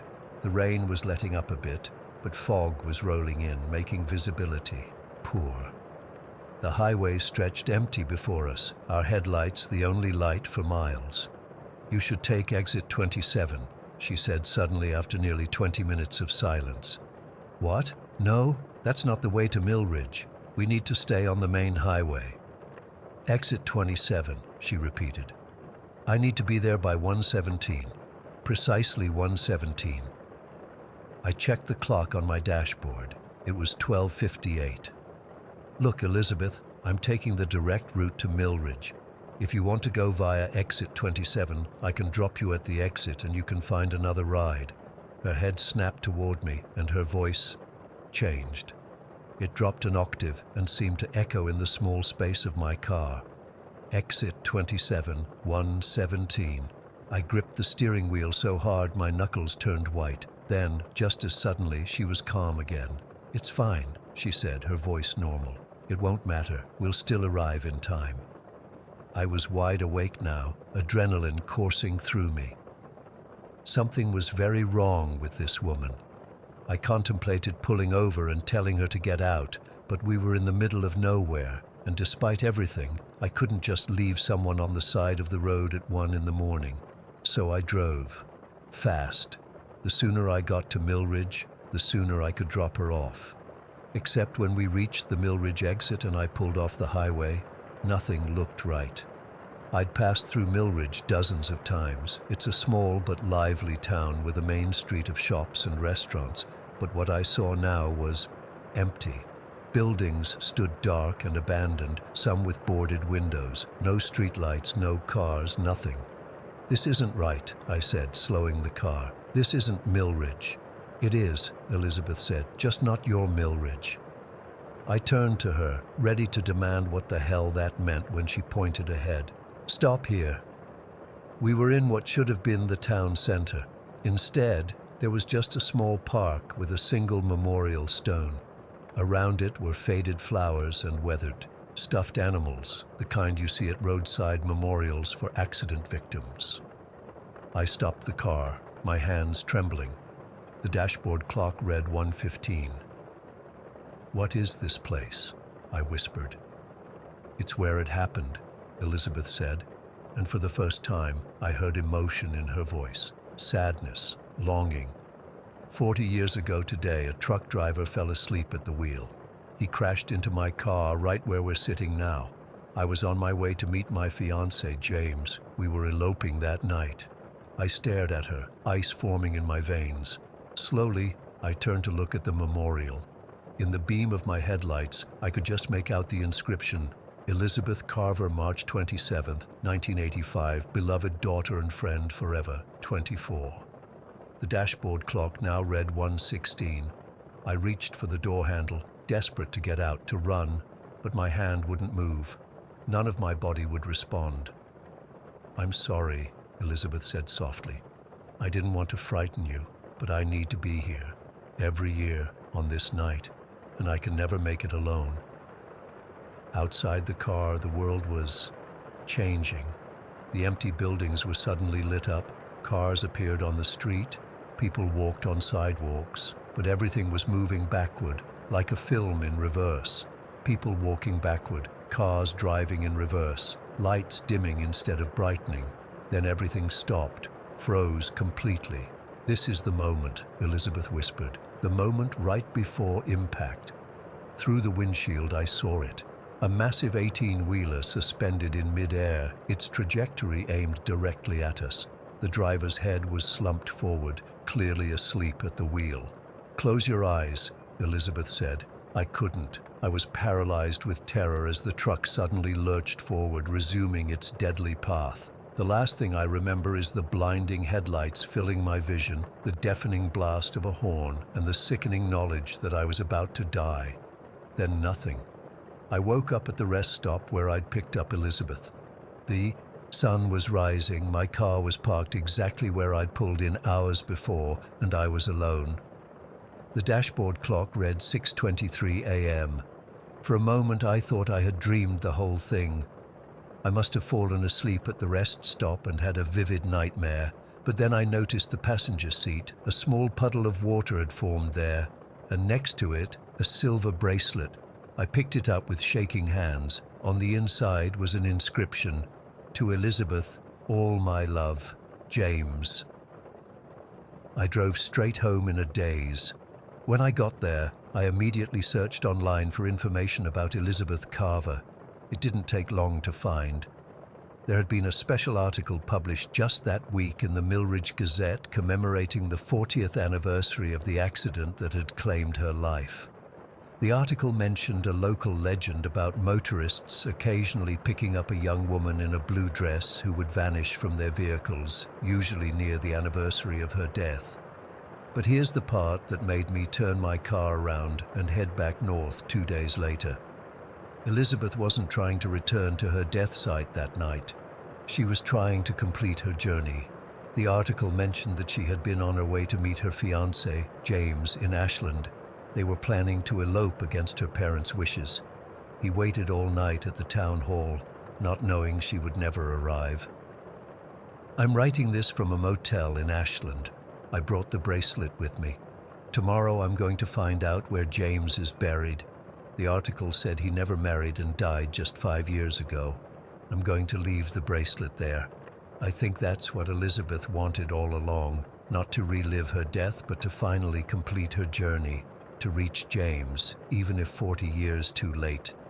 but I still can't explain what happened in that frozen moment when the truck was about to hit us, or how I got back to the rest stop, or the missing hours in between. Maybe I am losing it, but the bracelet is real. I'm looking at it right now, and every time I close my eyes, I can still see that truck bearing down on us and hear Elizabeth's final whisper, "Now we can both go where we need to be." Story 18. I'm still struggling to process what happened to us at the old Eldridge Asylum 3 weeks ago. I've barely slept since that night, and I need to get this off my chest, even if no one believes me. I've changed our names for privacy, but everything else is exactly how it happened. My name is Rachel. I've lived in Eldridge my whole life, a small town that most people drive through without noticing. There's not much here anymore since the paper mill closed down 15 years ago. Just a gas station, a diner, and too many abandoned buildings, including the asylum that sits at the edge of the woods about 2 miles from town. Growing up, we all heard stories about that place. How patients were subjected to horrible experiments back in the 50s and 60s. How screams could still be heard on quiet nights. How people who went exploring never came back quite right. I always thought they were just stories made up to keep us kids away from a dangerous building. Mike was the one who suggested we check it out. We'd been hanging out at his place that Friday night. Just me, Mike, Jessica, and Ethan. We were bored out of our minds, like usual. We'd already watched some horror movie on Netflix, and conversation turned to local urban legends. "We should go check out the asylum," Mike said, scrolling through his phone. "Look, I found these photos some urban explorers posted last year. Creepy as hell." "No way," I said immediately. "That place is falling apart. We could get tetanus or fall through the floor." Jessica, who's usually the sensible one, surprised me by saying, "I've always wondered what it looks like inside. My grandpa worked there as a janitor before it closed in '78. Ethan just shrugged. "I'm down if everyone else is." I should have held my ground. I should have reminded them about the no trespassing signs and the fact that the local police occasionally patrol there. Instead, I gave in. I didn't want to be the scared one of the group. We took Mike's car and parked about a quarter-mile away, behind some trees.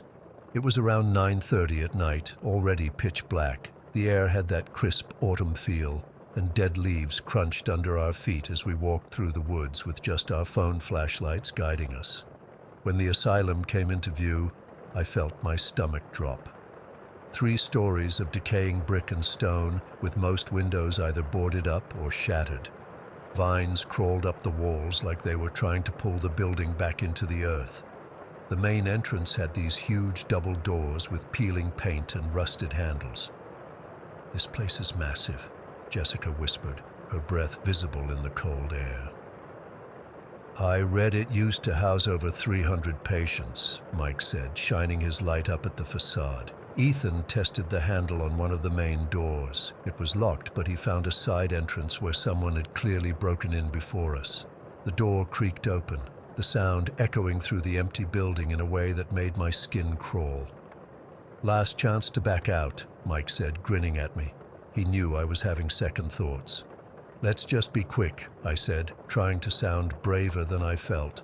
The smell hit me first, musty and damp, like wet cardboard and mold, but there was something else underneath, something sour and wrong that I couldn't identify. The entrance hall was littered with debris, fallen ceiling tiles, broken furniture, papers yellowed with age. Our flashlights created strange dancing shadows as we moved deeper inside. The walls were covered in peeling paint and graffiti, some recent, some faded with time. Most were the usual tags, but some messages made me uncomfortable. "They never left," and "Don't listen." To the whispers. We stayed close together as we explored the first floor. Old administrative offices, a reception area, what looked like a cafeteria with tables bolted to the floor. Everything was in a state of decay, frozen in time since the '70s. I'm not sure when I first noticed the whispers. They were so faint at first that I thought it was just the wind moving through the building. But then I realized there was no wind. The air inside was completely still. "Do you guys hear that?" I asked, stopping in my tracks. Everyone went quiet. After a moment, Jessica nodded. "Like someone talking really quietly." "It's probably just coming from outside," Ethan said, but he didn't sound convinced. We kept moving, heading up a staircase to the second floor. The whispers seemed to follow us, growing slightly louder, but still unintelligible. The second floor contained patient rooms, small cells with rusted bed frames and sinks. Some still had personal items scattered about, a hairbrush, a tattered book, a child's toy. It was heartbreaking to think about the people who lived and suffered here. Mike pointed to a sign on the wall. "Look, the operating theater is down that hallway." I didn't want to see it, but everyone else was already heading that way. The hallway grew narrower, the whispers more distinct. I still couldn't make out words, but they had a frantic, urgent quality that made my heart race. The operating room was exactly as terrifying as I'd imagined. A large metal table stood in the center with deep stains that could only be blood. Rusty surgical tools were scattered on a tray nearby, scalpels, forceps, and other instruments I didn't recognize. Overhead lights hung from chains, broken but still imposing. "This is where they did the lobotomies," Mike said, his voice hushed with a mix of horror and fascination. Jessica ran her hand along the edge of the table. "Can you imagine being strapped down here?" As if triggered by her touch, the heavy metal door behind us suddenly slammed shut with a deafening bang. I screamed, and Ethan rushed to the door, pushing against it. "It's stuck!" he shouted, panic rising in his voice. At that moment, our phone lights flickered and went out, plunging us into complete darkness. The whispers instantly transformed into screams, agonized, desperate screams that seemed to come from the walls themselves. I covered my ears, but it didn't help. The screams were inside my head too. "Get the door open!" Jessica was yelling, her voice barely audible above the screams. I felt my way to the door in the darkness, adding my weight to Ethan's. Mike joined us, and with our combined strength, the door finally gave way. We stumbled into the hallway, our lights flickering back on, the screams fading back to whispers. "What the fuck was that?" Mike gasped, his face pale in the dim light. "We need to get out of here, now." I was already backing away, ready to run. But when we turned around, the hallway looked different. What had been a straight shot to the staircase was now a maze of corridors that none of us recognized. "This doesn't make any sense," Ethan said, running his hand through his hair. "We came from this direction, I'm sure of it." We chose a path and started walking, then another and another. The whispers followed us, sometimes fading, sometimes growing louder. It felt like we were walking in circles, every corridor looking the same as the last. My watch said we'd been in the asylum for over an hour, but it felt like days. Eventually, we stumbled into a large hall on what I think was the third floor, some kind of recreation room with broken furniture scattered about. Tall windows let in faint moonlight, and shattered mirrors lined one wall, reflecting our terrified faces in fragmented pieces. Jessica walked toward an old piano in the corner, drawn to it like she was in a trance. Before any of us could stop her, she pressed one of the keys. The note rang out, eerily in tune despite the piano's age and condition. The whispers stopped. The sudden silence was almost as terrifying as the sounds had been. "We need to go," I whispered, my voice sounding too loud in the quiet room. That's when I noticed the shadows in the corners beginning to move. At first, I thought my eyes were playing tricks on me, but then I saw that everyone else was seeing it too. The shadows were gathering, thickening, taking human form. They emerged slowly, dark figures with barely visible features, but their faces. God, their faces were twisted in expressions of such agony that I can still see them when I close my eyes. Their mouths were open in silent screams, their eyes hollow and desperate. One reached out toward Jessica, who was still frozen by the piano. Its fingers were long and distorted, stretching impossibly as they neared her face. "Run!" Mike shouted, grabbing Jessica's arm and pulling her away. We bolted for the door, the shadows gliding after us with unnatural speed. The whispers returned, but now I could understand them.